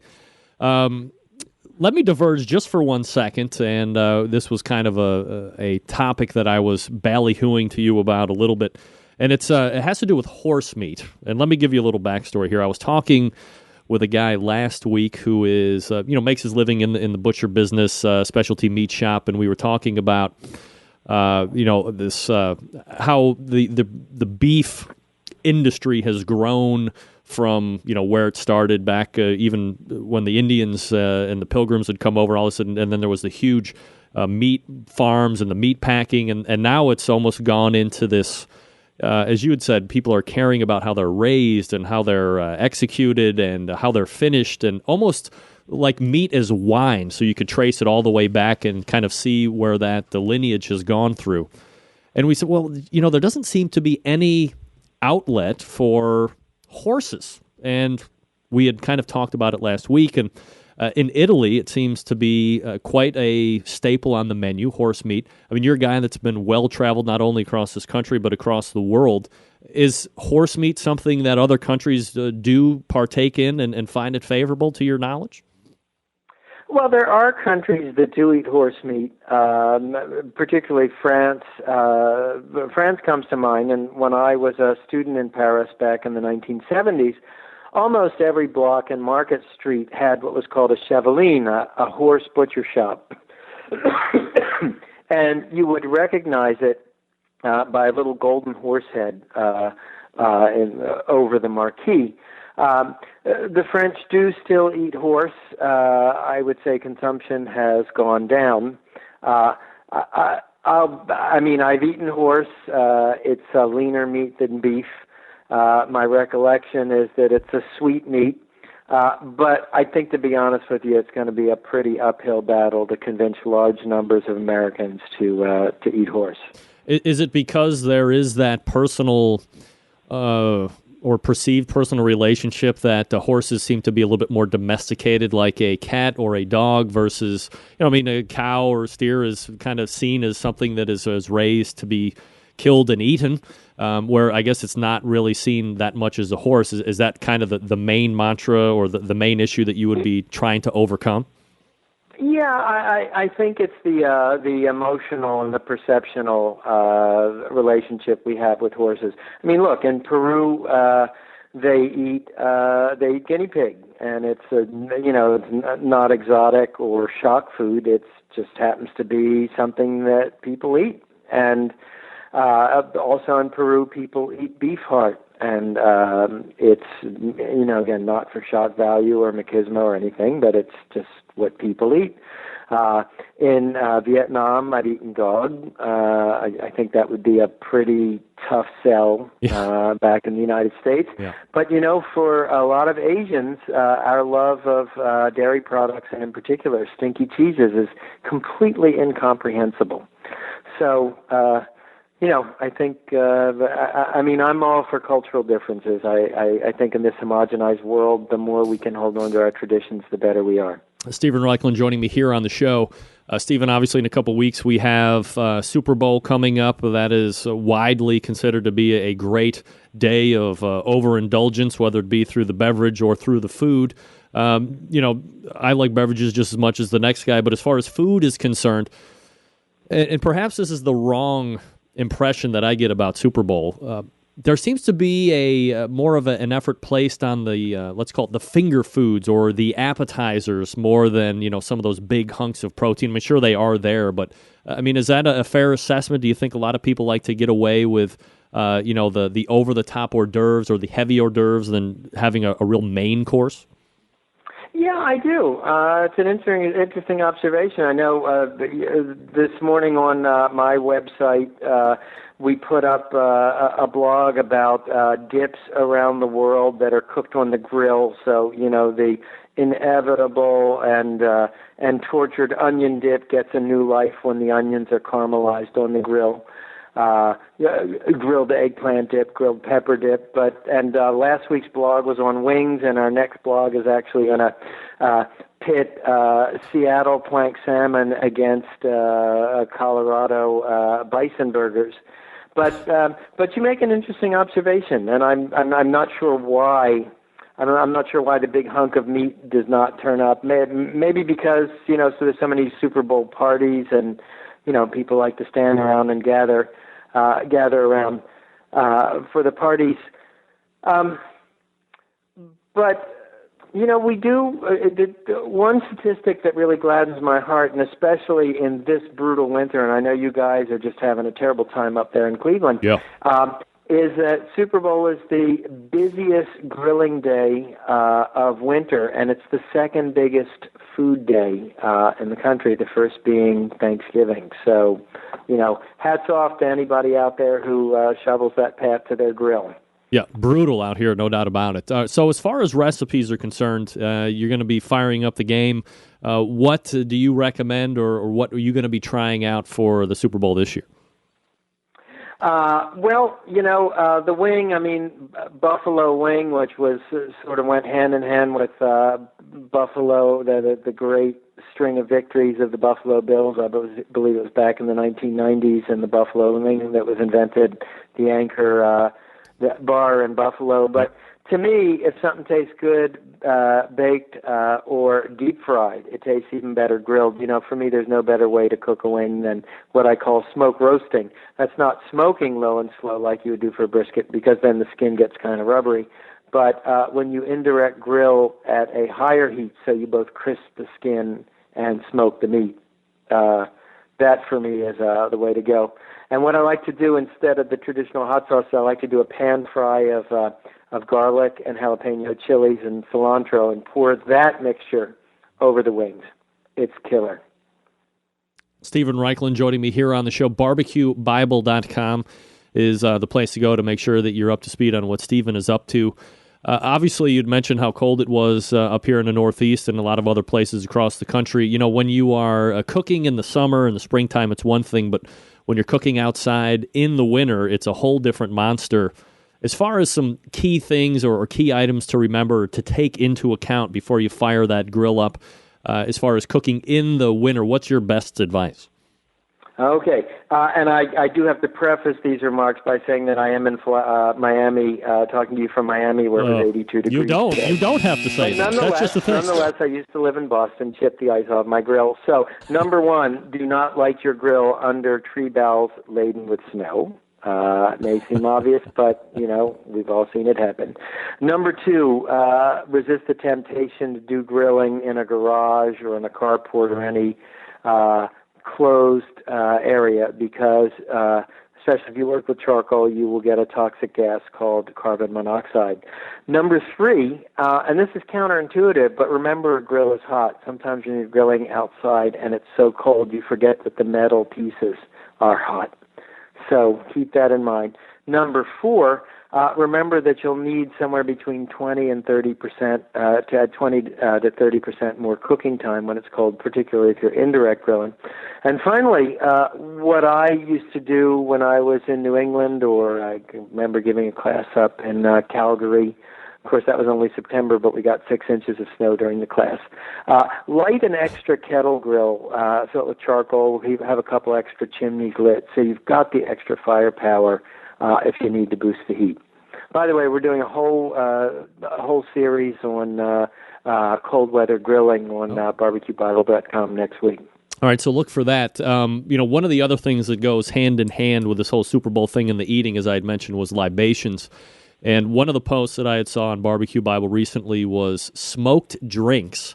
And I think it was maybe a year and a half ago, I was first introduced to some grilled cocktails, but this kind of changes it up even a little bit more. What can you tell me about smoked drinks? Well, smoked drinks came on my radar, I guess, about 6 months ago, first with a trip to Phoenix, where I had a drink where the bartender, there's a cool tool called the Polyscience smoking gun, and imagine it sort of as a motorized bong. That's the only way I can think of it. But in the burner, you put hardwood chips, and it blows smoke out a tube into your drink. And they used it to actually smoke the inside of a brandy snifter, which was then filled with a mezcal-based cocktail, and it kind of demonstrated two ways to smoke a cocktail. And one is actually to fill the glass with smoke. The second is to use a smoky spirit, a spirit whose base ingredients are smoke, like cactus in the example of mezcal, which is a Mexican spirit, of course, or Scotch whiskey from the Isle of Islay. And the coolest way to do it is actually to take that rubber hose, insert it in a Bloody Mary or a Manhattan, cover the glass with plastic wrap, put a blast of smoke in for about 3 to 5 minutes, let it infuse into the drink, and then stir and taste it. And it will taste like the potable version of a smoked rib or smoked brisket. It's a really cool technique. Does it take a drink or two or a sip or two to kind of get used to it? Because I imagine your olfactory senses and your sense of taste has to be going crazy for something like that. To me, it was very quick, and it just made sense instantly, and it made me feel like, why have I lived most of my life without having smoked cocktails? Stephen Reichlin joining me here on the show. Stephen, before I let you go, I wanted to ask you about another post that you had on Barbecue Bible, which is a fireplace grilling. Now, obviously, I guess if you have the open gas fireplaces, you could do it too, but I would imagine you're specifically talking about the wood-burning fireplace? Yes, absolutely. We sort of tend to forget it, but our word focus as laser focus of this conversation, or when your wife tells you to focus on what she's saying, comes from the Latin word focus, meaning an indoor hearth, an indoor fireplace, where the ancient Romans used to do their cooking. And because it was in the center of the household and people gathered around it not only to keep warm but to cook their food and eat, it really was the focal point of life. Grilling in the fireplace, for me, it's a fantastic way to cook, because what's your fuel? Your fuel is wood, and wood has way more flavor than propane. It has even way more flavor than charcoal. It's the ultimate way to cook. And in this blog, I give you tips on different ways to arrange your fire, different tools you need for fireplace grilling. But it's a really, and it's particularly this time of year, man, if you have a fireplace, it's a great way to keep your love of barbecue going during these cold winter months. And nothing that's, overly messy or anything like that. No, and it can be, it can be as simple or as elaborate as you want. A few years ago, I designed a Tuscan grill, which is basically a cast iron grill grate that is on legs that you slide in kind of to the apron of your fireplace. Using a grill hoe or shovel, you shovel the embers under it, and then you can cook a steak on it. That's the traditional way of cooking a Florentine bistecca alla Fiorentina, Florentine steak. Another cool thing to do is you just place a row of bricks in front of your fireplace and place whole onions you hollow out the top and put butter and balsamic vinegar in the onions. You can use a grill ring, one of my grill rings, or a crumpled aluminum foil grill ring, and let the onions roast by the radiant heat of the grill, of the fireplace. But it's, fire and smoke and the comfort of being indoors and the fascination of watching the flickering fire. It just doesn't get better than that. Stephen, before I let you go, last question, and I appreciate the time. Nothing to do with barbecue, grilling, book writing, or TV hosting. But look, I'm here in Cleveland. I am a diehard Cleveland Browns fan. We have been suffering ever since they came back in 1999 with abysmal losing in performance. So, from the master of the grill, true or false, the Cleveland Browns' new head coach will survive more than one season?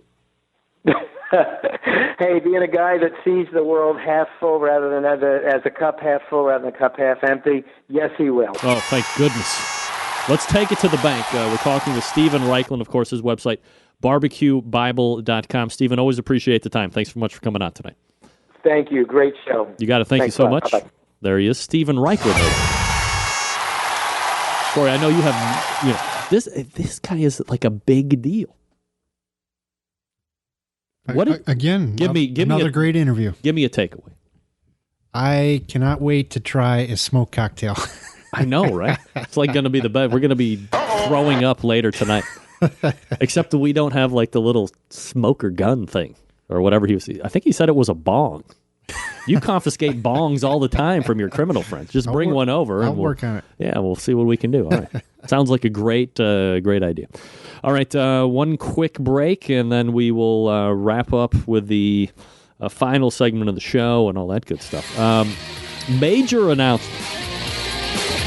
2 weeks ago, I sat here pretty much right at this time, and I said, hey, if you are interested in, or if you have some barbecue wares, services, products, whatever the case may be, there is a rare opening in the advertising stable, and if you're interested, get a hold of me.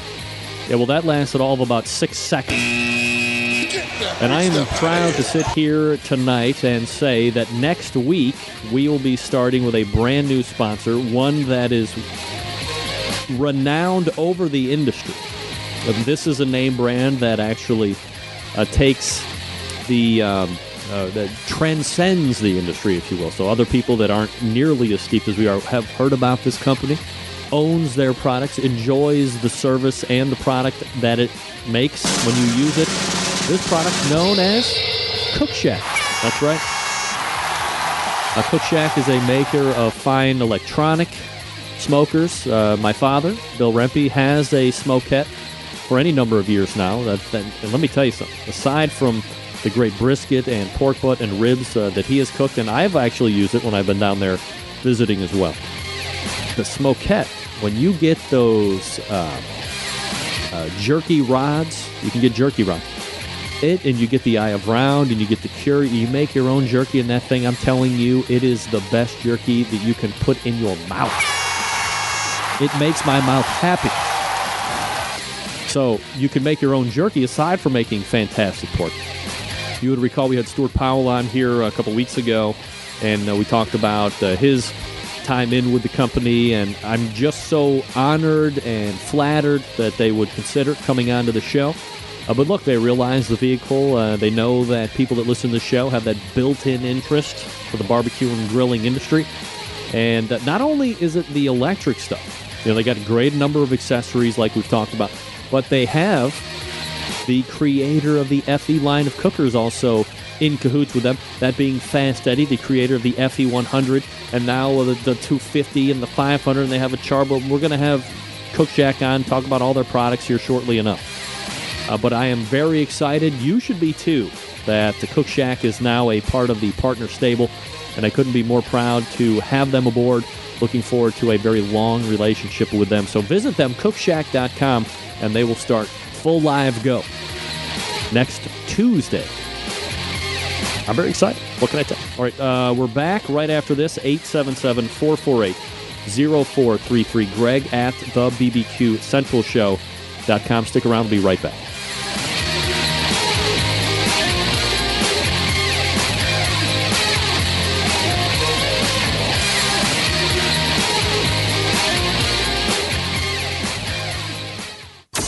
Get in the smoke. Call 87. Now's the time where we give stuff away. People give us stuff on the show to give away at no money for you. That's why it's free. Send an email on its way when I tell you to. That's why we give stuff away. Well, you know what that means, Corey. Time to give something away for those that have no deduction skills whatsoever. Get that free stuff out of here. That song was the precursor to us giving something away. Tonight is a $20 gift card from the Barbecue Superstore, thebbqsuperstore.com. All you have to do is send me an email. As the song said, send an email on its way. That guy was way too good of a singer. I can't do it justice. Corey, what do we need to have in the subject line tonight for somebody to win? Oh, boy. Put me on the spot again. Yep. How about barbecue? BBQ. All right, send me an email, and in the subject line, BBQ. You could win a $20 gift card to the Barbecue Superstore, thanks to Rich Parker and the gang over there, thebbqsuperstore.com. Again, subject line, BBQ. And you could be a winner. Get in the smoke. Call 877-448-0433 to get on the air. Now, here's your host, Greg Rempe. All right, we're back. And we have a winner just like that. Adam Pace wins $20 gift card. BBQ. He did BBQ. Adam, no reason to send me your shipping info. I will forward your email address over to Rich Parker. He will tell you how to redeem. And congratulations to you, good sir. Email coming in from Ramon Hernandez. Greg, loved the show with Steven Reichland. Found your show on Rabbit TV. What the hell is Rabbit TV? Big stuff out of here. Corey, any idea? No idea. Rabbit TV. All right. Well, Ramon, very happy that you found me via Rabbit TV. Ramon, send a follow-up email telling me what the hell Rabbit TV is. I don't know what the hell Rabbit TV is. Barbecue in Canada last. Oh, look at the Jason King is a wild man. Look at this. Get that freak stuff out of here. Let me see here. I want to pull this picture up here. I'll just share my screen for everybody. Look at the. You can't really see it. Why does these people send me something I can download for crying out? Copy and paste to the email, you bastard. Get that freak stuff out of here. Doesn't make for good radio. Don G, I have a winner. Phil Luswick, I have a winner. And Adam Hawthorne, I have a winner. However, Corey, for point of reference, Adam Hawthorne has eaten deer balls, hearts, and livers. Get that freak stuff out of here. Corey, weirdest thing that you have ever eaten? I mean, we talked about, when we were talking with Stephen Reichlin. First of all, could you write a book for 4 freaking years? 600 some pages. Wow, that's a lot. Let me tell you, I don't even know in my life of 39 years if I have even read 600 pages of anything, let alone one book. I mean, that is something else to be. Well, I don't know. I mean, I guess if you were writing a book about guns, I mean, you like guns. And if you got to go to all the different gun manufacturers and go to the benches and see how it's done, and it took 4 years, maybe that wouldn't be so bad, I guess. Yeah, sure. If you find something that you love, it just seems like a damn long time. So we were talking about this horse meat. So, last week, as you said, you were listening to the show, I was talking to the butcher guy about horse meat and that there's just no, when you have a bad horse, there's really nothing you can do with it. You have a bad cow, you slaughter it, you eat the mother effer. But you don't have that outlet for horse. There is a potential market for meat for horse. Why not have an outlet to kind of weed out the weak? So the question is this. A, if I brought horse home on the weekend and said, hey, Svigerko's, come on over, we're having horse meat steak, would you be like, yeah, I got to work. I'm busy picking my nose. Well, I probably would have to work, but I would try it. You would? Sure. All right. What's the weirdest thing you ever ate? Alligator, maybe. Really? I can't think of anything else. All right. Alligator tastes good. I mean, not to sound like the cliche, but it does taste like chicken. It does. Was it the deep fried alligator? Yes. Yeah, that's good. Like, would you have it in Florida? No. Had it here in Cleveland. Oh, really? Mm-hmm. Yeah, well, with all the wild alligators in Cleveland. That's right. They're never around when I'm ready to catch them. Ramon Hernandez has weighed back in. Rabbit TV is a USB connection that has some crappy live TV stuff. What's he saying? And channels. This is the only one I like so far. Oh, good. Okay. I was going to return it today, but definitely tune in regularly. I'm from El Paso, by the way. Well, welcome to El Paso. I love that kind of salsa. Old El Paso. It's the best kind. Adam Hawthorne did not win. Rabbit TV is where you go old school and hook rabbit ears to your TV and then to your UHS Channel 13. Thank you, John Dawson. Very good. Always can count on John. Have you ever eaten animal testicles or anything like that, Corey? No. That's weird, right? Yeah, sounds a little weird. I mean, I don't want any part of that. It's not that I have any aversion to the gay thing or anything like that, but I mean, I don't think I want to be knowingly consuming sexual reproductive organs. If I don't have to know and I eat it, okay, but I don't want to know. That's weird. I'm squirming in my seat right now just thinking about it. I know. It's the grossest. I think like if I was to eat like a sheep testicle, somewhere that sheep would be like, no, you're eating my testicle. Get that freak stuff out of here. It would hurt. I think as I bit down on it, it would hurt like somebody's blasting me in the package. I think. I don't know why. Maybe my mom can tell me why. Hello?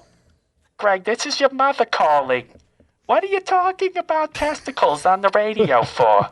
You don't need to do that. Keep it clean, dear. Your father and I raised you all these years, and now look at you, Mr. Big Shot, talking about how you're hurting a sheep's testicles, putting it in your mouth. You're so vulgar. Where are you learning this, dear? I gotta tune away now. I can't listen to this. You're crazy. Don't call me ever again. Thank you. Thank you, Mommy. Sorry. She's crazy. All right, if you want to jump in on the show tonight, you can do it, 877-448-0433. You can also email the show, greg@thebbqcentralshow.com.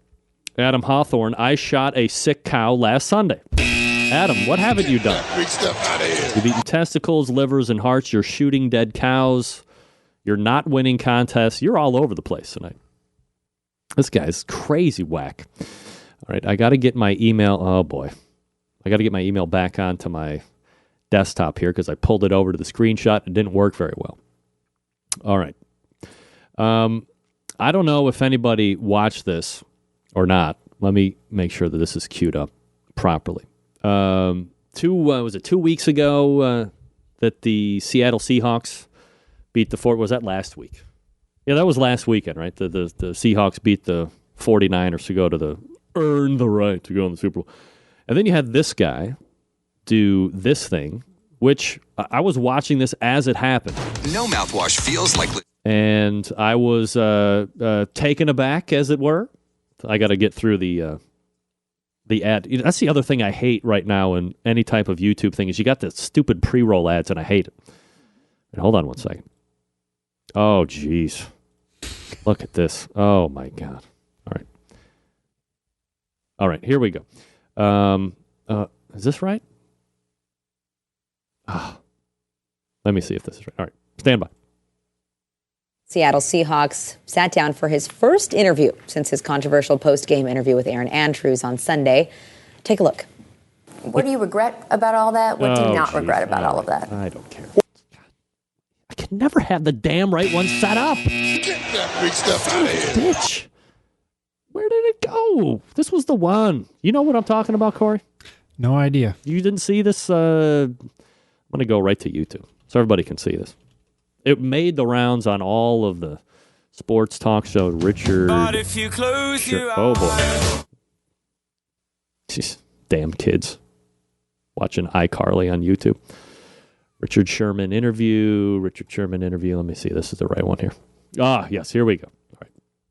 Now, look, as parents, we're always trying to instill our upcoming youth, what's good, what's bad, what's good sportsmanship, what's bad sportsmanship, and all this stuff. So this guy at the very end of the game makes a play that literally saves the game from, I don't know if it was going to be tied or if they would have won or whatever the case may be. And then they find this guy after the game, Aaron Andrews, hot Aaron Andrews, puts a mic in this guy's face, and I'm ready to hear, well, I it was lucky, or, the 49ers had a great game. Well, I don't know if we exactly got that. It sounded something like this. I'm the best corner in the game. When you try me with a sorry receiver like Crabtree, that's the result you won't get. Don't you ever talk about me. Who was talking about you? Crabtree, don't you open your mouth about the best. Or I'm going to shut it for you real quick. LOB. World star. Am I right? I don't even know what that... why is the guy so angry? He's just made a brilliant play. Something's going on. He might as well be selling pregnancy kits on Craigslist. Get that big stuff out of here. Craig, why is that man angry? He just made a beautiful play. Now look at him. He's crazy. He's acting all crazy. Tell him to be quiet. Your father's sleeping. I don't know.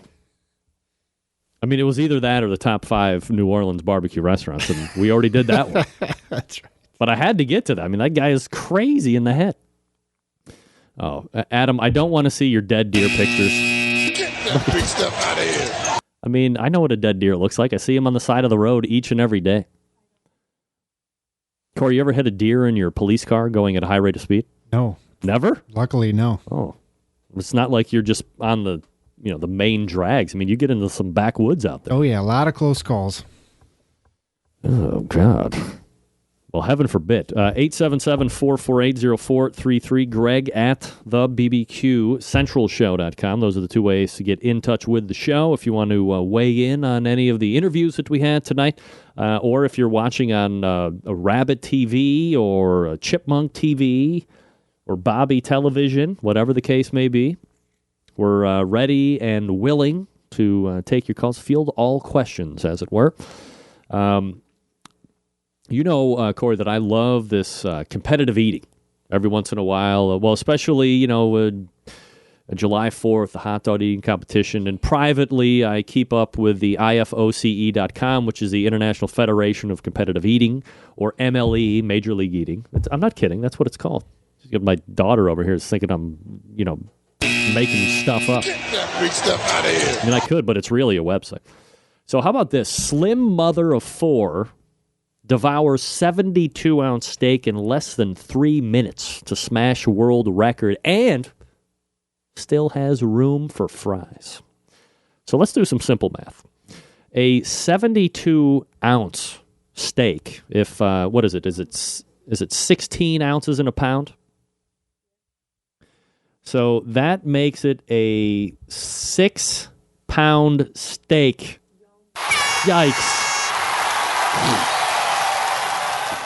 Bad news for everybody that is watching on the video portion. It seems I've lost internet connection. Sorry about your luck. Get that big stuff out I'm of still here. recording, though. Either that or the show sucked so bad for the last 3 seconds, the internet broke. Which could be. Big stuff out of here. This lady, Molly Schuyler, she's 34 years old. She's from Nebraska. I don't know, we should hold that against her.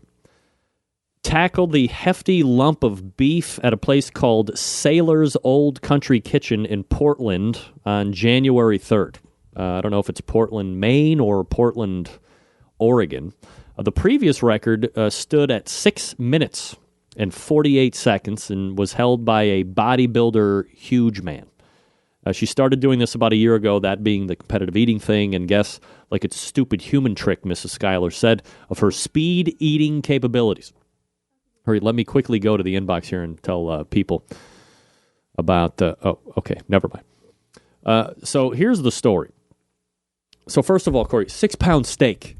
Unbelievable. Can you eat 6 pounds of meat? No. I mean, come on. I mean, it almost seems inhumanly possible.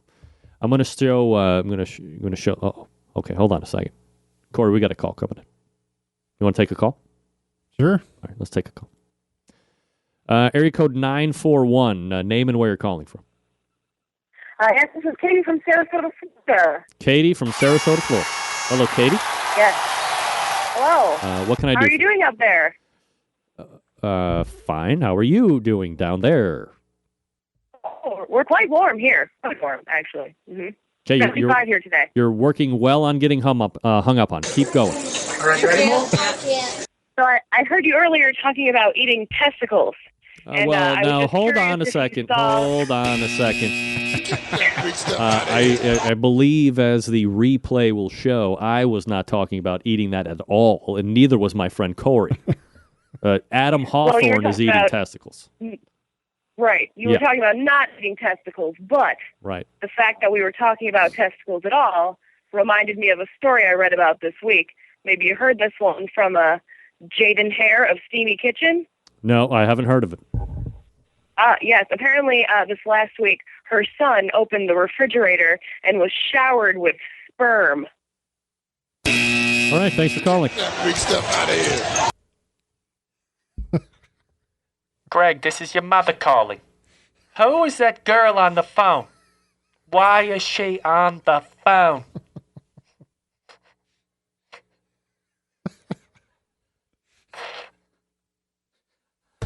You can't laugh. I can't do the damn bit if you're laughing. I can't help it. God damn it. Well, all right.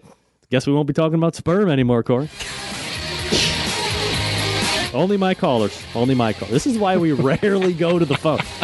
This is why you don't hear me go, hey, let's take more phone calls. I got a better idea. Let's take less phone calls.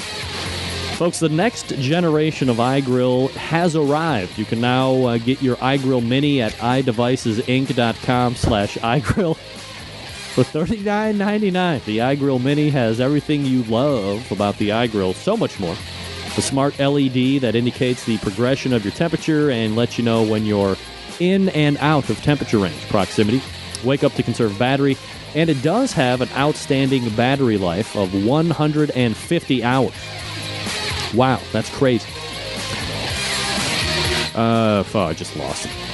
You get all these awesome features in a pocket-sized device at half the price of the original iGrill. It's $39.99 for the iGrill Mini for one meat probe and one probe wrap. The iGrill magnetically mounts to your grill or smoker and even comes with an attachable magnet case. You have ceramic smoker or other non-magnetic surface, this will help you out. Little info on the product itself. iGrill is a Bluetooth-enabled cooking thermometer that pairs with your Apple or Android device using the free iGrill Pro app, which can be downloaded in the iTunes App Store and the Google Play Store. Bluetooth range is up to 200 feet, so you can monitor your food from practically anywhere in your house. That gives you the free time to do what you want, with the assurance that your food is being perfectly cooked. Go watch the game, have a beer, have four, throw open the lawn. What do I care? iGrill's got your food covered. The iGrill has dual probe capability, the original one does, so you can monitor two different pieces of meat at once. You can also measure the ambient temperature of your smoker if you want to using the ambient temperature probe, and that can be purchased at iGrillInc.com. Now, within the app, you can set minimum and maximum temperature settings. If your iGrill or smoker gets too hot or cold, your smart device will alert you. If you enter the promo code CENTRAL at checkout, you can save 15% off everything at iGrillInc.com. And don't forget, they also offer U.S. free shipping on orders over $50. The free iGrill app for iOS has Facebook integration, so you can upload pictures of what you're cooking right on the iGrill Facebook page. Wow, that's great.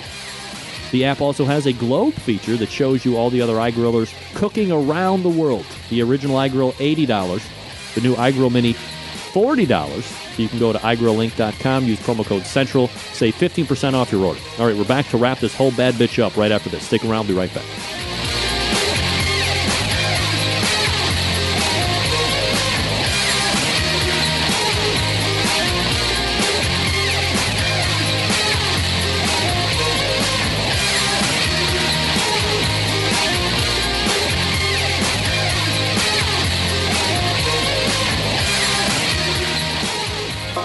Broadcasting live from the Barbecue Central Radio Network studios in Cleveland, Ohio. You're listening to the Barbecue Central Radio Show. Once again, here's your host, Greg Rempe. All right, we're back. 877-448-0433. Greg at thebbqcentralshow.com. This is going to be a very short segment. How short? It's going to be this short. It's time to wrap it up, as they say. All the way back in the first hour, we talked to... Who did we talk to? Ronnie Lott, Cigars and Stripes. So we talked to Fast Eddie Morris, Fast Eddie Barbecue, and Cookshack.com, also a new sponsor of the show. And then the second hour, we talked with Steven Reichland, and then we talked to some lady talking about how sperm fell over some shit. Sorry about that. If you want to jump in next week, I'm more than happy to have you. September 11th, 2001. I will never forget. Corey, thanks for coming in tonight, buddy. Yeah? Thanks for having me. We'll see you back here next Tuesday at 9 p.m. Eastern Standard Time. Until then, this is your program host and proud U.S. American, Greg Rempe. Good night now.